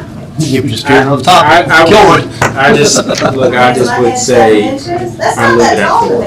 No comment. I am 5 feet, so I wouldn't be able to see it. Well, I'm just saying, to me, that doesn't seem very tall. We allow chain link. Thanks, Carter. I'm only 5'7", so I'm not tall either. Only 5, okay. Well, I don't know, maybe I'm not 5'7" anymore, I might be little now. Well, I haven't measured in a minute. I'll be quiet. What y'all think? Y'all want to let it be 5, keep it at 4? I'm fine with 5. I mean, if there's The some only standard, problem- if there's standard fences and they want to put something nice, then we've already said they have to, what kind of fence they have but to the thing have. about it is somebody could then come in with a 5-foot Huh? wood fence in the front. Just gets abused. Yeah. So do you want me to say that the fence must be opaque? I'd rather not have it opaque in the front. Yeah, Well, it needs to be open and, it's because that black wrought iron fence is 54 inches off the ground, so it's. Opaque means you four and a can half see foot. through. That's transparent. Opaque is. I thought Opaque means you can see through. Opaque, I thought, isn't opaque see-through? That's what I It's thought. a line opaque First. is where it's transparent, but you can still see through it. Oh, it's a level of transparency. Right. Okay. Yeah. That's translucent, opaque is black. Opaque No, opaque is not. You really want to put this in the work session, please? Yeah. What is it? Opaque would be like a cedar fence. You cannot see through it. Not Oh, even- okay, opaque Oh, is- it's not is- transparent. it- I thought so. What's up, paint boy?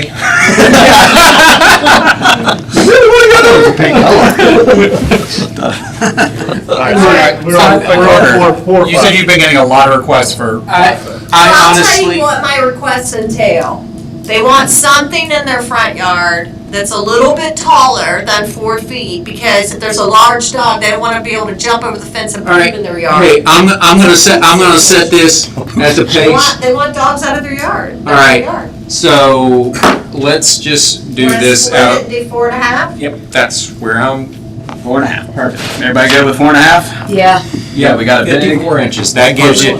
That's the height of the black wrought iron fence is Okay, so 54. 4.5. Right. Because I like black wrought iron fences. All right, we get to jump a long way to 272. Page 272, 519. Accessory uses and structures. 212. We might want to just Are we kick. talking about that in work session, or did we come up with something? I think we might want to kick that to the work session. What is it? So my biggest concern is. The fence. We already have the. Oh, no, not the fence. Fence were good. No, the fence are good. We're 4.5. talking about wood paint. What are you talking about under number 4? 272. Two, what? That's Rule 54. Yeah, I thought we were done on the fences. Anybody else got anything on the fence? Oh, I'm sorry, the other one, the remaining length setback shall be 6 feet. You know, I do have a question. If we require a 100-foot lot, so I'm back on the fences on 212, apologies.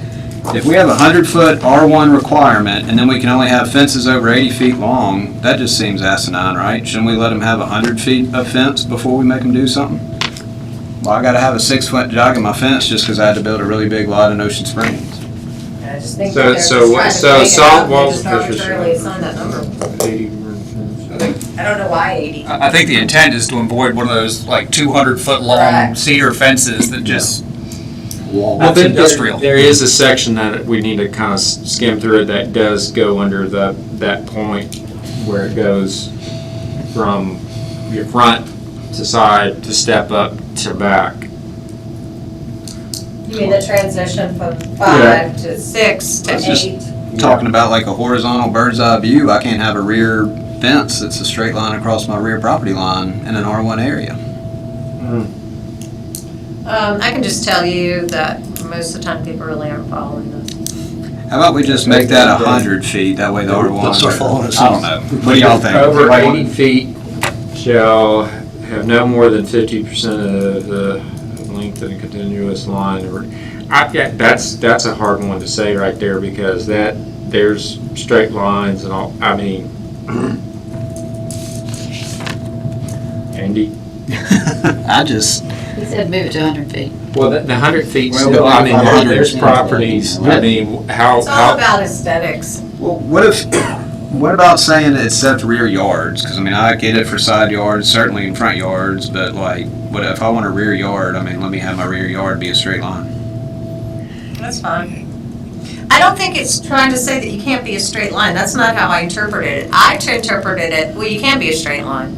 I'm interpreting it within that run, you're gonna have something to break it up. And what is a break? Is it a gate? Is it a? Decorative? Get creative. I think it That could be all. Yeah, tree. That would be the way I go. If somebody wants to do a fence in the back, if they want to do over a certain length of fence one way, they have to have it changed up into multiple. Yeah, that's the way I read it, was it just needs to be, so it's not a 200-foot long Yeah. model. So if they want, if they wanted to do wood, metal, etc., whatever, it's not just this. Yeah, but the thing Well, about they it. use stockade, and that's how I picture a stockade with this long, ominous. I get that in the front and the side. Yeah, but if you got undulating fence span, I can just set it off. All right, I think inches, and that's a under. better way, Andy, Yeah, is because not it's going took from it out. over 80. It needs to go over to 150. What if you said this? What Why about? don't we just do it why don't we just leave it alone and do the rear and the side and just leave the 80%? I would say fences over 80 feet long, comma, excluding long That's what I rear said. property lines, comma, shall, I'm actually in support of this in the Rear side. property Okay. line, yeah. Read that out again. So fences over 80 feet long, comma, excluding along rear property lines, comma, shall have no more than ... Okay, I agree. Okay. I agree with that. Just add the rear Okay, property. All that's right. Andy? All right, what about, anybody else got anything before we go to page 272? 272. Which is accessory uses and structures. I'm with Kevin. We've already kind of got the accessory use highlighted to go. A lot of this is the same thing with garages and swimming pools. So if y'all want to skip this for tonight and deal with all the accessories later, is there any objection to that? All right. 373. Yeah, so we get into B. All right, so we're going to skip 519A for work session. All right, so B is the use limitations, no accessory, so all uses and structure. What are you, wait, y'all lost me. Page 272 is 5.19. A will be moved to the work session. Yeah, and then B, B, I'm okay with, as presented. as presented. Yep. Yeah, I'm good with that. B, why am I lost? 273 now. Page 273. It's that use limitations, yeah. 519B, use limitations is good as presented. The only question I have for the commission is, it says in flood zones, the height shall be measured by the base flood elevation, but I'm pretty sure our flood ordinance requires BFE +1 for your finished floor. Correct. So I actually think It's it's, 1 foot over freeboard. okay, so I think we should actually say in flood zones, the height shall be measured by the base flood elevation plus 1 foot. That way we're not Either screwing them out of 1 foot. that or do you want to put it as the requirement of what they require? National? No, we want to Just say reference +1 and. our flood ordinance is more restrictive than what FEMA has, and we participate in a program where they get Right. discounts on their insurance, so we need to leave that. Okay. Well, I just was saying that as if it changes on their part, it allows us to not have to worry. But yeah, I agree. And look, Carter, if you don't want to put +1 to that, you could put plus, the base flood plus required freeboard, and that way if we change freeboard Okay. later, you don't need That- to. That's kind of what I was getting Oh, at. okay, Andy. all right. All right, so garages and carport, non-commercial on that same page. Anybody have any question on that? I'm good with that. All right, turning the page, 274, we're getting back into fences. D is 4.5 feet, based on the other thing you had. Yep. Where? 10D, 10 delta. Page 274. Yeah, that'll be 54 inches. I know, but mine got numbered weird here, Oh, okay, so you have to help me. yes. This is where mine went So off track. 274, It's not the same. okay. Oh, here it You is. see here, 5.2, yeah. Okay, I got it. That's right. a little 4.5. Everybody else is good with all those other Five. notes in section 10? Okay. All right, I'm skipping over 2 pages. Page 276 has swimming pool, hot tub, bathhouse private, subject to only pools located in setback requirements established to be eligible for a pool enclosure. Cool. I'm good with that. I'm good with adding, these are, item 31 through 40 are all just different types of, I think it's accessory uses we're allowing Yeah, at that they are. point. So I'm good with all of those as accessories. Anybody got any other thoughts, questions, something she missed, something she added you don't like? All right, so we're good with that section. All right, so accessory dwelling units, I think Matthew, you had mentioned something, but let's just kind of see, 522, section 2, just getting rid of like a, 5.2. yeah, 5.2, yeah. 5.20, number 2, there's just kind of like a qualifier statement getting removed. I don't have a problem with that. Anybody? All right, next page, separate detachments. So we're not allowed, or we are going to allow detached garages and accessory units not permitted, or we are going to allow Yeah, them. so let me tell you the confusing, because this has been really confusing for me. One part of the ordinance said that swimming pools would, one part of the ordinance, let me get my ducks in a row here. One part of the ordinance said,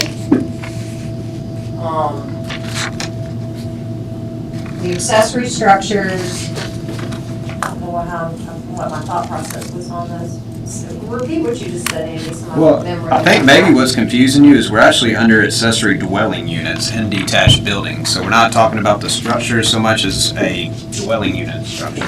Right, so there's an accessory dwelling unit is an accessory use. This is where it gets really confusing. So an accessory use, an accessory dwelling unit. A dwelling unit just says what the use is more specifically. Garages. One section that we'll see later on, the definition said that garages could not be used for human habitation. Another section said that you can have a garage with a live-in above, okay? That didn't make any sense.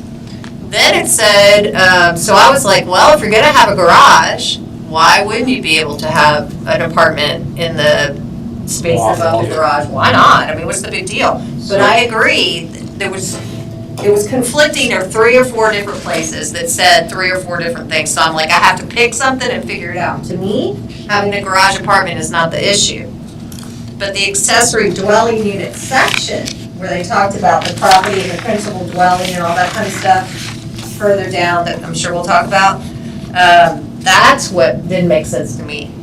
In this market, as you well all know, we have investors in properties that might not live on site, that they're not gonna let you tap into their water and sewer for an accessory dwelling, or they might just purchase the property, have a primary and a principal unit and an accessory unit, and nobody lives there, they just rent it out.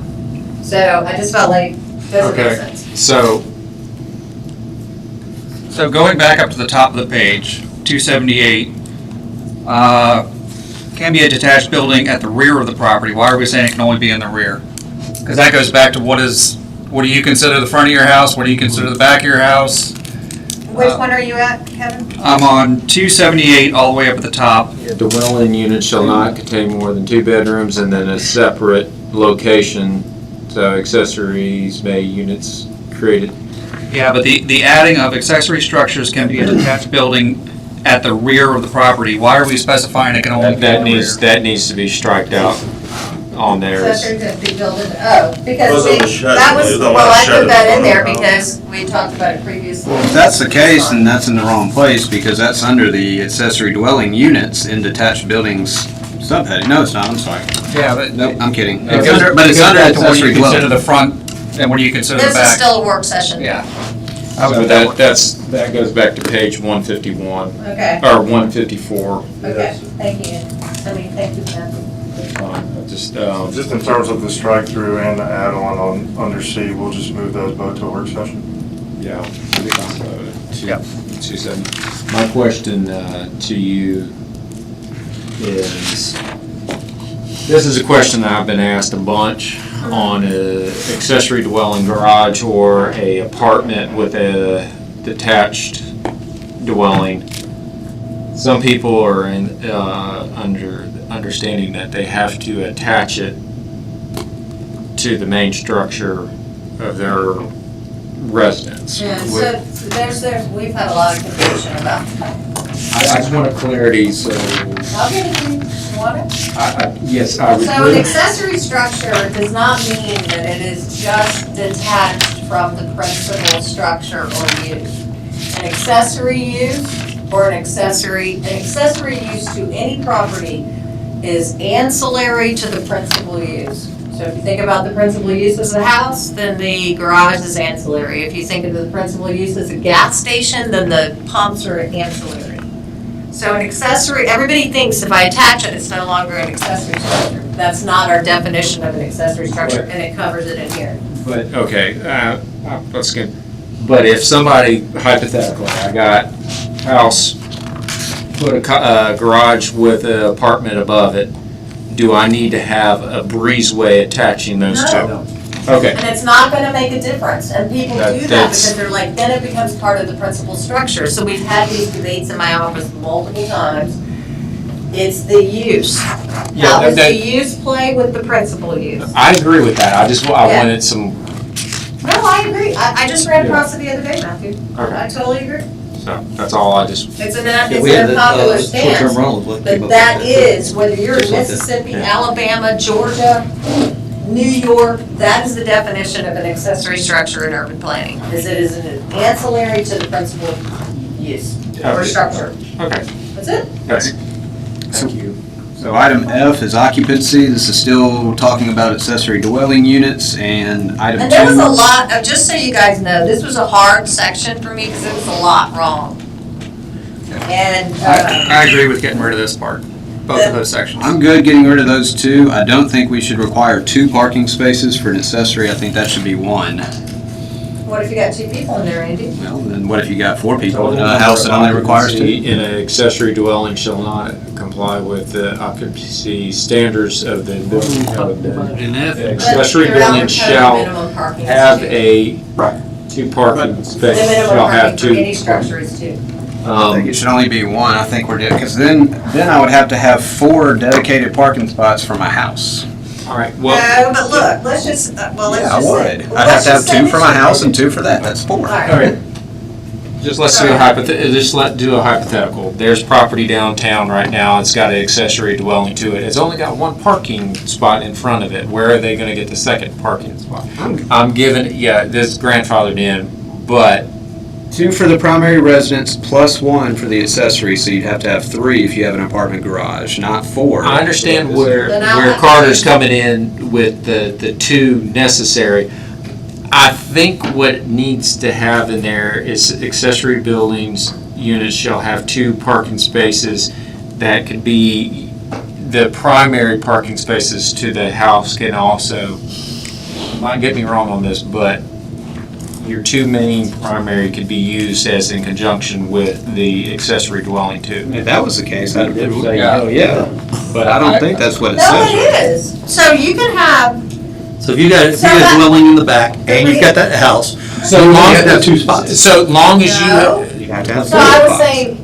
And guess what? So you so can the- that should have to so be in wait, your backyard. Wait, guys, You overlap the parking spaces, which you're not saying. wait. Just let me- So the minimum parking for a residential lot is 2 spaces. Right. If you have 2 houses on a lot, 2 spaces for each. You don't I have 2 think- houses. A house is a No, but what she's saying, if you have You have a an principal structure and accessory. accessory Okay, structure. You have a so, principal structure and accessory dwelling unit. So if I wanna There's put- human beings in those units. So we're, Still the same zoning? yeah, but, Still the same. so, okay, that's where I want a clarification is, But then you if you have, wanna do away with the minimum, then you need to take the minimum down to 1 parking space per, because the minimum in this code What I for wanna any do. parking. I want to take the accessory building unit shall have 1 parking space. Andy, let's back it up. Where I'm saying is if we haven't already stated that on a residential, that we have 2. 2, okay, that it can overlap with your accessory dwelling, can use those 2 parking spots as the count for the accessory dwelling. So you only have 2. She's saying, no, you have to have 4. No, I hear it both ways, what she's But you saying. have a driveway, no, I'm saying that the Okay. minimum, I'm just telling you. If I have an ADU, how many stalls do I have to Let me say have? what the code says. The code says that there's a minimum 2 parking spaces for any use in the city of Ocean All Spray. right, don't, just answer this question. I have a house, I have an ADU. How many stalls do I have to have? You're supposed to have 2 per use. So 4. Answer the question. How many? A house I just and an answered ADU. it. All right, well, I just answered it. okay, that's what I wanted to. 2 per use, Andy. That's where I wanted to come back. I think it needs to, case by case, it needs to overlap where in a case, and I know this is getting complicated with y'all on that, but in a case where you don't have a property that has the capable of having 4 parking spots, I think it needs to have the and or where it could use the parking. Okay, but I have a different perspective. Well, I But want. wait, so if you have a lot that you can fit a principal structure and an accessory dwelling unit, and you can't provide 4 parking spaces too, even if it's gravel, it doesn't have to be, it doesn't have to be paved, it doesn't have to be anything, just like with short-term rentals, they just say, these are our 2 parking Okay, spaces on the grass in the back. So to me, why wouldn't you be able to come up with that? If you can afford to put all the other stuff on there, why wouldn't you? Well, let's not It's make it when you have, when you have, I'm not making it an economics issue, that has nothing to do with economics, No, this has to do with, Can Matthew talk? no,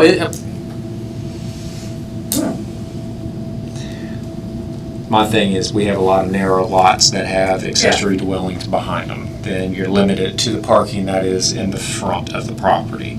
I get what you're saying is you could say, hey, this grassy patch over here can be designated as, but what I think it needs to be, the language that's put within this needs to allow.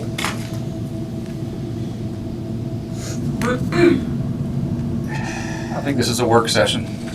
We're We're already talking about accessory structure. I agree with it. I agree with Carter, and I agree with, it's kind of a case by case on this situation. I mean, we're dealing with. You establish minimums, not, the minimum of one, and then if I want to have two, I can have two. Because look, one thing you're not reading is look at item G just on the next page, which is not something new, it's something that has been in the ordinance. Read it. It gets even better, especially for your narrow lots, because now I have to be able to physically drive behind my house to even have an ADU. Depending on what the front of your house is. What? What we're gonna call the front of the house. How many people can fit in that? How many beds you have in that house?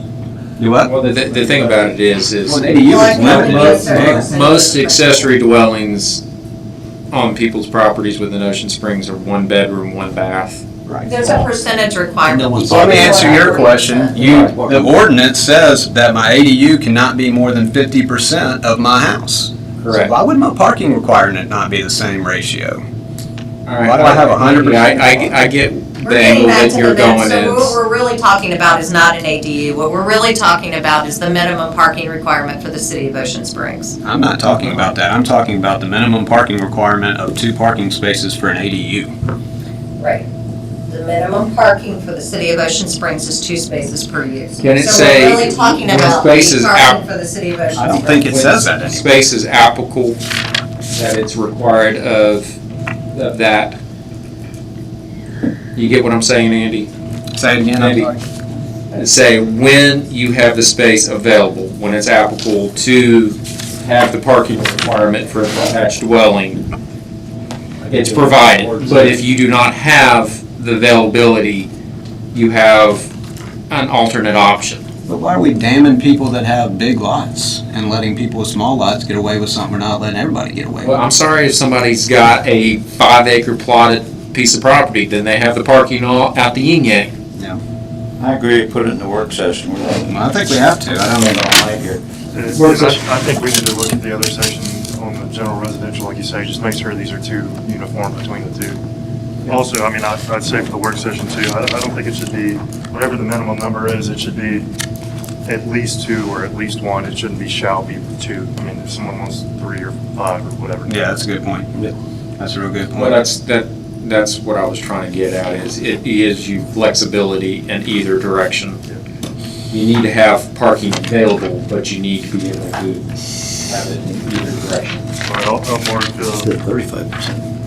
I'll move the work session. Is that just, That's interesting. I've got it as just under the number 2. Tell them, what about Mike. the deletion? Well, we're not there yet. F2, what about the deletion? Obviously, we'll just keep it as is, or keep Okay. it before the deletion. Yeah, So no deletion on 2 at all. That'll be a work session item. What about number 3? 3 is good. Keep the To deletion. like get out of, yeah. Good as presented, removed as presented. H is definitely good. As it's stated, it's over. And Will, on your notes, I don't know if you're doing like sections, but I want to add section G as well to talk about in the work session. Even though it's not something being changed, I just want to. You want to talk about what? Section G, parking, the location of. All right, Mike, now we're to your part. Wait, Andy, hold on. We want to talk about parking location on the lot Item or G. location in the city. Item G. Parking spaces shall be located in the rear yard. It's not being amended, but he just wants to talk about it in the work I'll session. add it to the work session. Yeah, we've already kicked that. Parking spaces shall be located in the rear and behind principal building, which that's a hard one right there. Yeah. We'll talk about that in the work session. Everybody good with H? I like it. Joe brought up a good part. Can we say city water and sewer instead of central? Just to give it a little bit more definition. Not sure what central means. We are on page 279, item H, utilities. It's probably the right word in my experience, central, because if you had a private one, but since we have public ones, I think public would make more sense. Well, that's city public, I agree. Yeah, city- I think Is it central public? I don't know, that's what I'm asking. the accessory dwelling shall be connected to the public water and sewer. Yes, there you go. What if you got septic tanks? What Carter is getting at, it simplifies it, so somebody You can have just septic have a tanks. well on their property and connect. Unless it's grandfathered. Unless you, it was grandfathered, yeah, your grandfather. There's septic tanks in the city. Yeah. Yeah, well, they're slowly, See what you saw now. Probably just So inherited. what a would bunch you, of them. what would y'all want to say instead of central? Central I'm water and with, sewer, I guess. But they didn't have an option Public. before. accessory dwelling shall be connected to the, If central is synonymous with public, I'm good with that. well, central, it kind of, I've seen the word centralized utilities just to say the, basically utility He's talking provider. from his perspective, if I assume that somebody has a well, the well is not essential. Right. And then we will lose some people evidently, yeah. Well, but they didn't have any, they had no relief before. The reason this amendment came up to strike that is because some people didn't have their utilities connected to the principal structure. Right. I mean, that was the basis of the amendment, but I do see this discussion. hey, instead of central, utility authority. No. That, Just well, do city, let's do city. okay, utility authority kind of goes broads all over because there's a lot of the annex area that's coming in the area that is still going to be serviced by JCUA. I retract my comment, let's leave it at central. I think either city or just a city, because the required. The important part is getting rid of the second part. You're supposed to tap in. So I guess the whole point of this is if you want to have an accessory apartment or a dwelling unit, you We'd probably just need to annex a be bunch of hooked into properties. central water or a city. I'll just put, Because is there's no city okay with water out everything? there. Central or city. Right, central or city. Okay. City utilities, which that can be Okay. city utilities. More general. At the work Okay. session we're doing Okay, after. got it. Utilities isn't broad. Okay, I got it. All right. So Mike has discovered something. Go ahead, Mike. I don't know if it's really discovery, it's just that shouldn't under I, shouldn't that 35 be the same as the dwelling unit of 50%? Right on. Accessory apartments are different than an accessory dwelling unit. The way I understood this is an accessory apartment can actually be attached to the house. So you can like build an apartment attached to the house. Interesting. So I didn't take this as the same as a freestanding accessory dwelling unit. I do I see took that. I took it as an apartment. So an accessory apartment and an accessory dwelling unit, one's attached, one's detached. I would love that as long as, do we define them, do you know? We define what? How do I know what an apartment versus a dwelling unit is if they're not defined anywhere? I think it's, Add definition for Did accessory. we look to see whether it's Apartment. defined anywhere? I didn't see any definition in That's that. the interpretation, we definitely need to have a definition if there's none for accessory apartments. If we're gonna have two different, yeah, I think we need to I think have, there's a definition in the code already. Let's check and see if there is. I don't see one in the definition section. If not, let's add it. All right. Easy. The accessory, well, let's see if it's in accessory structure. Depends on I what don't the see it. definition of is. What is the definition of a, Accessory structure we have in here. right, It but, may not be used for human habitation, no. I'll put a definition in. yeah, let's add a Accessory definition, but apartment. I do see what you're saying now with the different part of it. All right, anybody else on that one? Nope. 310? 310, is that where I'm going? Well, that's accessory structure. All right. But not used for human habitation. All right, so we're fixing the definition, or the word principal from principal to principal, which is correct. Being ancillary to, that's already mentioned elsewhere, so that's kind of a double whatever. I'm good with those, everybody? Actually, it so may not be used for human habitation, needs to be stricken. Well, maybe. Well, yeah, you're right. Yes. I think we do, but I think when you add your definition, you may want to do one for accessory dwelling unit and accessory apartment, because I don't see either of those in here. But I do think you're right that the dwelling unit would be under the umbrella of accessory structure, so we do need to get the habitation out. Everybody good with that? Good. Yep. All right, next page, adding definition for automotive repair, seems good to me. Anybody? Page you want me? 313? Yeah. Yeah, 313. All right, so top of 314, the only question I had on the bed and breakfast, it says of historic significance. Do we limit bed and breakfast to be historically significant, and what does that mean? How do I prove historical significance? No. Say private single residence or. I'd rather just say a private single residence authorized to rent one or more bedrooms. Yeah, No, but that could be a boarding house, that could be all kinds of things. So a B&B is a very specific use, and if you look in the B&B regs and you have to live on premises, you have to. No, I get that, but does it have to be historic? Historic district. That's all I want to get rid of. I like everything except of historic significance. That's all. You agree with That single one on family East residence? Yeah, everything else is Family good. residence Take with out the, historic Okay. significant. yeah. I mean, heck, that one on Dewey, that's a bed and breakfast, right? The cottage, I can't remember the name of it. It's four cottages. Periods. Yeah. Yeah, and I don't know that I would call that historically It's significant. not, so. All right, boat manufacturing, boat repair, boat sales, boat storage. I read these earlier. I was good. Anybody got any questions on those? Can you really repair a bat, or do you have to heal it? Well, that's later. Production of boats. Delete on 315, the additional page. Yeah. Okay, Done what, twice, so delete those. Andy, hold on. Wait a second, hang Don't on. worry about it. We'll get to it in a We'll get second. to them. Andy, What? still on 314, the whole thing. We're not moving on. We're waiting on you. Okay.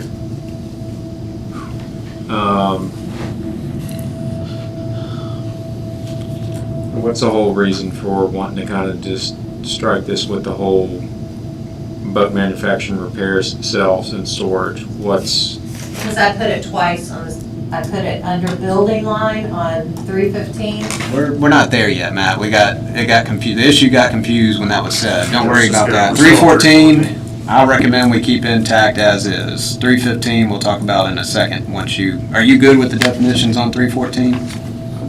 talking about you talking about the manufacturing, what, All of them. Yeah, Bed those and four. breakfast, berm, manufacturing, repair, sales, storage. Are you good with those? where is that being applied to? It's not, it's just, these are These are definitions. definitions. There's definitions of what those are.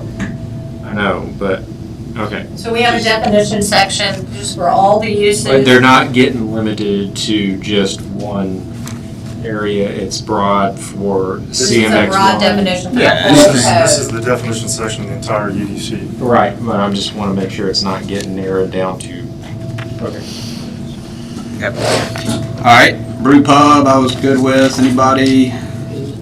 Buffer, repair, riparian, yeah, easy for me to say. That one, the riparian buffer.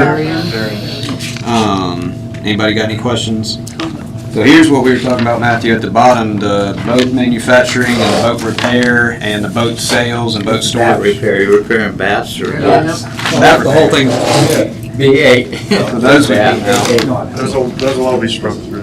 Which takes us to book or media show. Which, I mean, I'm fine with that, and then brew pub is a repeat too.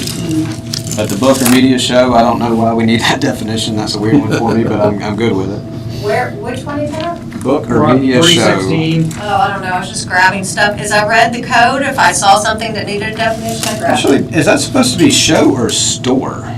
Because it does say a retail store, I think fix the book or media Oh, it's store, yeah. right? Okay. Maybe that's why I was so confused. I was like, okay. Does not include sales of sexual, how do you define that? Oh, there's a whole section of sexually oriented. Oh, yeah. I know, right? So we didn't change anything, but it's very, yeah. All right, take brew pub. All right, so we got carport, car wash, auto detailing. One thing I did note, and this is a small formatting issue, it may be on my list anyway, but just make sure that 1 and 2 get kind of indented so it doesn't look like its own definition. Yeah, that'll be done in the, I didn't, that'll have to be done. Yeah, that's fine. Yeah, because they're already over here. Okay. All right, anybody got any questions on the car washes, the carports, or the book or media store? All right, next page is cinema. I like these. You have to define it because nobody says that anymore, right? All right. Next page, city clerk, just making sure we're talking about our own. common space, open space, common area or open space rather. Y'all stop me if I'm going too fast. Comprehensive plan, conditional use permit, condominium, and conference or training center. I am glad to have the conditional use permit definition. I thought that we were always kind of, yeah, there you go. All right, convenience store. I guess I was a little bit, what did I write?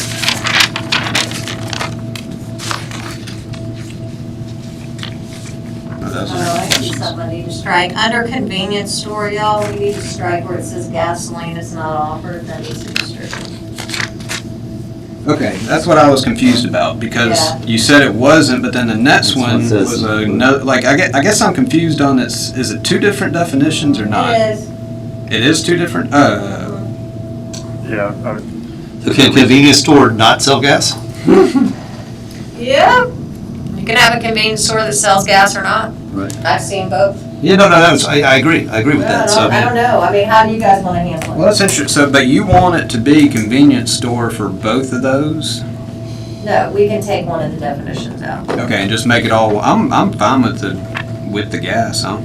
Let me ask you this, do we call it different in the use table? I mean, if the convenience store is separate from Well, the our use gasoline table sales. is complicated because it's done with LBCS codes. So you have to look at that LBCS code, then you have to go to the LBCS codes, and you have to read the complete definition to see what it falls under. I'm good, my guess is it says gasoline So I'm sales. gonna say, so could I delete the second one?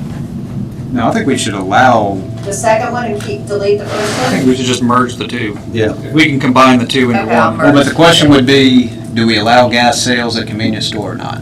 Yeah, we do. Joe gave me thumbs up, I'm good with it. Joe has spoken. Is there a convenience store that actually still sells road maps? Yes. A convenience store that says what? Sells them or has them on the Oh, shelf? I don't know. All right, and then all those other 1, 2, and 3s. All right, cross access, I'm good with that. It's just kind of a non-street to get you there, right? Cul-de-sac, good with. Design guidelines, and that's something we already have in hand, right? You're just adding a definition, correct? That's correct. Okay. Development review committee, again, that's something we already have on hand. We're just adding a definition, correct? Correct. All right, moving to 326, building height. This is the other one. My recommendation here is just whatever we do with the plus required freeboard, make sure it gets in on the Okay. building height too. Okay. All right, hotels and motels I was good with. Your old boss won't comment or anything? Just I don't have a- care anymore. All right, liquor store, this is on page 328. I'm good with. 330, medical cannabis dispensary. I guess I thought we had to find that in the other ordinance, but I like it being in here if we did. Pawn shop, personal services, I'm good with both of those. Final plat, preliminary plat, I was surprised that we didn't already have those. I'm sorry, somebody say something? All right. We didn't have those already. Yeah, I was surprised to find out we didn't have those defined, so that's good. Principal structure, we even spelled it right this time, so that's good. Real estate, anybody? Retail sales, anybody? Under principal structure, it says principal usage. Let's change that to principal structure. Oh, yeah, good call. Yeah, I agree with that. Everybody good? Anybody want to go fight a little about it? Nope. Site triangle. Or, I mean, looking at the definition, it should either be principal use or principal structure, because to me, it more speaks to a use. Actually, yeah, I think it actually, the definition may be principal structure. I'll look at it. Principal use means the primary purpose. All right. Yeah, I think it's the Yes, use. Okay, I'll take a look. Principal use. All right, site triangle, which was good definition, and it is addressed elsewhere, so I like that. Text amendment, townhouse. This definition would have saved us a lot of grief, maybe. Exactly. Trade or vocational school, I'm good with. Variance, vehicle repair. What's the difference in vehicle repair and automotive, or, oh, no, that was boat, never mind, we're good. Veterinarian clinic, warehouse, anybody? And I'm going to page 349, section 8.4. We're just getting rid of a fee listed. I agree 100% with what Carter's little footnote said, that we have a pricing sheet we should Yeah. reference instead, because we don't want to have to Keep have a changing. public hearing to change a fee percentage. Yeah. In resident, all right, so this is 350, 623, and all residential, all exempt signs are allowed instead of permitted. I guess permitted would imply you have a permit, is that the issue with that? Yeah. Okay. Got it. All right, 352, we have a bunch of footnote references being updated. I didn't actually go through them. So this part of the sign ordinance was, they had the wrong letters for something that they were referencing. It's been messed up for a while. So this was just a housekeeping item. Sure. Like the rest of housekeeping. I think that's it. That was fun. Let's do it again. All right, going to. Like we are. Excellent job. All right, so I'm going to say two things. One, I think we're still technically, hey, did anybody in the audience want to speak to these items? Do y'all have any comments or anything that y'all like to? You do? Sorry? All right, name and address to the microphone, please. I forgot we were in a public hearing. I didn't even call for y'all to do that, so. Please. Richard Daniels, 2700 Common Drive. I just came here to try to get information. I'm not too keen on Airbnbs being in neighborhoods. Okay. We had a problem across from my mother's house, 295 McCool. It was 296 McCool Street. They did an Airbnb. Supposed to be two people. They decided they were going to have two rappers. They had two armed guards. They had traffic on both sides of McCool Street and down Mitchell Street. The cops came and got rid of them and pulled guns from a couple of the people that were there. My 92-year-old mother lives in 295 McCool Street. What's the address of the? 296. 296. Yep. That's all been documented before? Yeah, so a letter review? was sent out to the homeowner, a warning letter that any further complaints of her permit would be revoked. So is it a one-time complaint or two complaints? The code pretty much reads that you can revoke them immediately, but I gave her a courtesy, just like I would give anybody else, a warning. So she got a warning letter. She came in my office and we met. I explained to her that this was her responsibility to make sure that this was taken care of in the future. That's really all we can do. So here's the other thing. 296, then you have a resident in 298, and then the Vaughns bought 300 McCool Street. And I talked to them when they were fixing the place up, and they said they're turning that into an Airbnb. We're at the permit cap, so I tell you what would be best is, So here's my question. I really don't mind the development and everything that's going on. I like it for the community. I just don't like it in those type of neighborhoods. I grew up in that neighborhood. So you're changing that neighborhood from a neighborhood to something that wasn't zoned for. So as far as getting the ordinance changed, if that's the route you want to go, you would need to talk to your alderman about that. As far as the individual incidents, then you did it right. Call the police, there's a, I'm sorry, my property, what do we call it? Property management. Yeah. Local property manager. Management company was contacting you as well. Right. So you did that right. As far as if we're going to change the ordinance, we're going to have some heavy alderman input. There's a lot of people that do like it. There's people that don't like it. It's just kind of, it's an ordinance we've had since as long as I've been on this commission, which is right at 9 years now. And in fact, this may be first or second police issue we've had since, correct? Yeah, we haven't had many at all. Yeah. As far as the other one that's One going of up. them's too many. Yeah, but And I can just tell you, I'm not trying to defend anybody, but I had a Right. personal conversation with the property owner, and she was mortified. And I explained to her, she said, well, what can I do, Carter? And I was like, man, this is why we have a local management company. And if somebody's renting your place for the first time, you need to figure out who you're dealing with before it gets out of hand. Is there any way for the local, does Airbnb do background checks on these people? I don't know. Yeah, that's on the person's right. So Richard, let me put it this way. Before we enacted this, anybody could Airbnb Right. anywhere they wanted to. So we put this ordinance in to protect neighborhoods, Correct. to limit how many could be done in neighborhoods. Right. And we've targeted, so now certain parts of the cities have certain limits that they have Right. on how many they can have. Your neighborhood has reached its limit at this point. We keep saying, is that correct? Yeah, we're maxed out on Yeah. residential. So we are, so as far as 300, What you, about There's no 300 cap. Grove Street? So when he applies, he'll go on a waiting list. He said he's already got the permit. Well, then he's being permitted because there's availability. But there's a waiting list on residential, and then there's no waiting list. Well, there's no cap on commercial at all for the city. Something to kind of think about, and one of the other commissioners has always hit a note on this, is the city, by having this process with short-term rentals and all that kind of stuff, the city has some control to see what goes on and make sure that the property is being kept up with and what's going on. You can have long-term renters in that property Right. that can do the same thing and be dealing with that and have no recourse through the city. As a short term, you do have a recourse to say, hey, this is going on, we have an issue, need something done about it.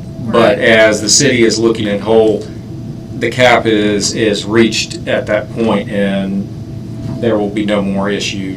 And so hopefully it'll, sorry with- that happened. And with that, if you did hear that this gentleman or this person has a short-term rental permit, you can always contact the planning department. They can look up that address and confirm it.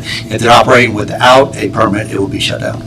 All right, so that's 300, 298 is a residence, and then 296. So 2 rentals. I don't know, we sir. can't confirm that here, but the planning department can. That would be a Samantha question, probably.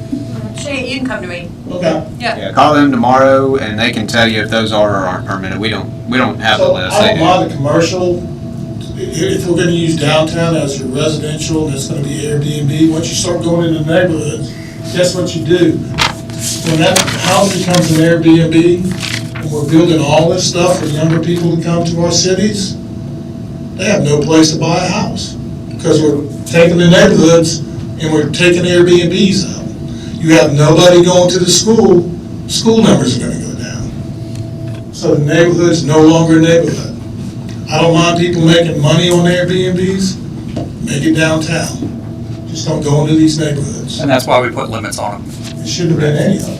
Well, that's No control over it, that's what he It should have been Pine explained. Drive. But if we To the had beach. not had an ordinance and Yeah. there was a complaint, there would not have been a letter going out.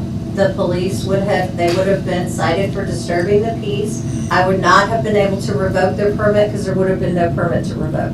Well, they're trying to say. And then they have the same party next week. There's no ordinance. Right. They could have had the same party next week if it was not permitted. So 300 McCool, and I know because I take care of my mother who lives on 295. I haven't seen any signs, haven't received any. We can't, again, I don't know All what. right, well, look, we're in a public hearing about UDC changes, so we're very off topic right now. That's fine. Talk to them about the permits, and then talk to, if you want the ordinances changed, it's gonna have to initiate from the alderman down, which her alderman should be Ken Papania, if I had to take a guess. So I would, No, it's wait. Kevin Wade. Kevin Wade, yeah. I've talked to all. yeah, we're kind, okay. Man here. Thank you, guys. Gotcha, thank you, you. sir. I learned a lot, though. I did too. Transportation. All right, so we're still in a public hearing. Do I have a motion to close the public hearing? So moved. Second. Motion Matthew, second Joey, all in favor? Aye. All opposed. So, I'm gonna ask if anybody wants to call for a motion, and that motion would be something, all right, I would actually maybe ask Will if he wants you to. Yeah, I mean, I I've was got a gonna- draft motion. I wanna hear, actually, I wanna hear Kevin's first. Good question. I was just gonna go through a list of items that I'd kind of written down. I may be missing some to be moved to the work session. And then, once we kind of listed those, I think a potential motion for tonight's purposes would be to recommend approval of the UDC amendments with the changes as discussed, or something along that line. Oh, man, I wanna hear Kevin's, yours gotta be better than that, that was a letdown. I got it. Will, can you read which ones you have that would not be included? Yeah, so these are items we have noted, and this may not be the best list, to move to a work session that will be not recommended for approval. Can you go each page?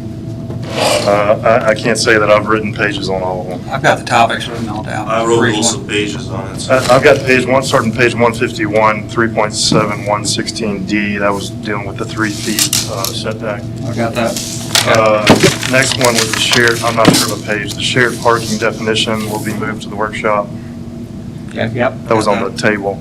Next one I had, there was the discussion of the, was it page 154, accessory structures? Yes. Next one, 5.19A, page 272. Yeah, that's accessory structures again, but yeah. I have a note, page 278, I think is also accessory buildings and parking spaces. Yeah, that's more of the accessory dwelling units, not just the accessory, but yes. Is that item F? I've got it grouped by topic. And Because I don't think we want to put in the motion the actual page numbers, we just want to put the topics. And then if anybody needs to, they can refer to the minutes to go back and find the page numbers. Let's hear your motion attempt. All right, so here's the draft. So I'm not making this motion, I'm reading the draft. Motion to approve UDC amendments and changes as discussed and agreed upon by the commission, with the exception of the existing 3-foot setbacks, discussion of accessory structures and dwellings not being allowed in front yards, further discussion of downtown parking, shared parking, and off-site parking, and which will all be deferred to a work session to be scheduled. And I've also got definition of accessory apartment. Yeah, Oh, I thought she was just gonna put that in. I thought she was just gonna do that, but if we wanna discuss that in. Yeah, I didn't want anything to be out there that, it's not in front of y'all right now, so y'all can't recommend it for approval. So these are items that you're moving forward, we're recommending for approval. So I'm fine with that motion, with the addition of definition of accessory apartments moving to the work session. Okay. Want to make a motion on that? Well, did I miss anything? I don't think so. That was my big question, that's why I did a draft. You hit the ones that I had, you hit the ones that he had. Does anybody else have anything that we wanted to work session that he didn't just say? It was 4 items, so.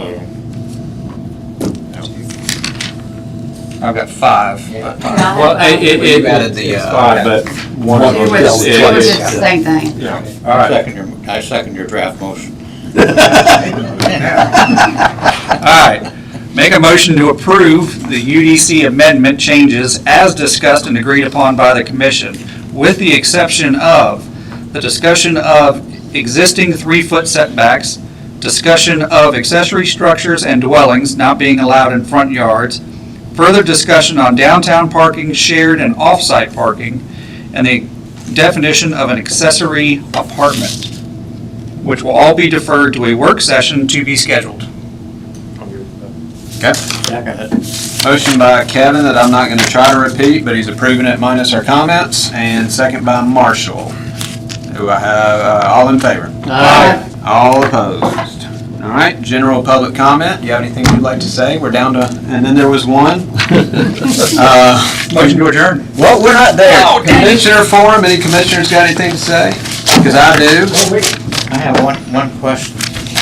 Has there been a change to the procedures for short-term rentals in terms of coming to us before it goes to the But I'm aware. Well, we did do what did we do last? The overlay doesn't have to come for us. Yeah.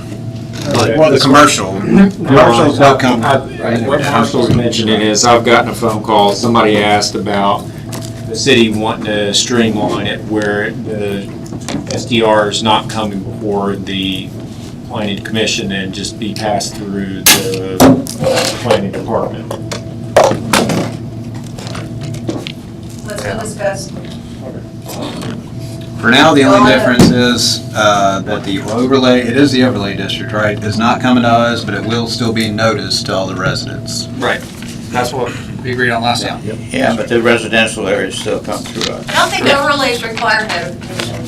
So, overlays don't normally require. Well, they do. Matthew put it in his motion last month. Remember that guy got up and you incorporated it and then he got back up and thanked you? Oh, I didn't think that was an update to the EDC, so I hadn't changed that. Overlays are just an overlay to the existing. It was to the short. It was just a Public notice. Yeah, put it, so you gotta give them notice. Of the, you mean the, oh, well, they got public notice on Porter because Porter's limits changed. But when somebody's in R2 and they're located in the Porter Avenue overlay, I don't notify the neighbors that somebody's coming in to build a house. They just have to follow the overlay and they have to follow the zoning. No, we're just talking about short-term rentals. Short-term rental. In the overlay, sorry, in the overlay is what you're saying. Does that answer your question? Well, I'm clarifying what Matthew said. Everything is still coming to y'all, nothing changed. Okay. All right, and my comment would be thanks to Mike Davis on his last meeting with us and full retirement. We had a good one for him. So I think Mike should get the motion to adjourn. You want to take it? Well, can I, we already do form? Oh, you go ahead. Okay, so I just wanted to actually say thank you. I appreciate my 3 years I was on this board.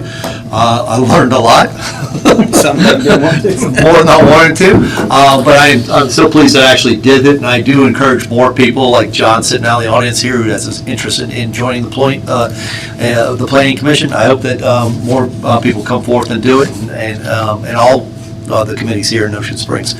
We live in this community. We need to make it more accessible for our citizens to have a voice and at least say a few words about what we do. So thank you guys. Thanks for your leadership. Thanks for your mentorship. And I'll still be watching. Rock and roll. Yep. Thank you. Anybody else have anything before I let Mike adjourn us? I'll just ask Carter if she can circulate an email to everyone tomorrow, maybe to start working on a date for a work session. Already planned on it. And I would like to make a motion to adjourn. So, second by Kevin, all in favor? Aye. All opposed? Permanent adjournment. Mike, am I allowed to throw away your name tag? Or do you want to take it?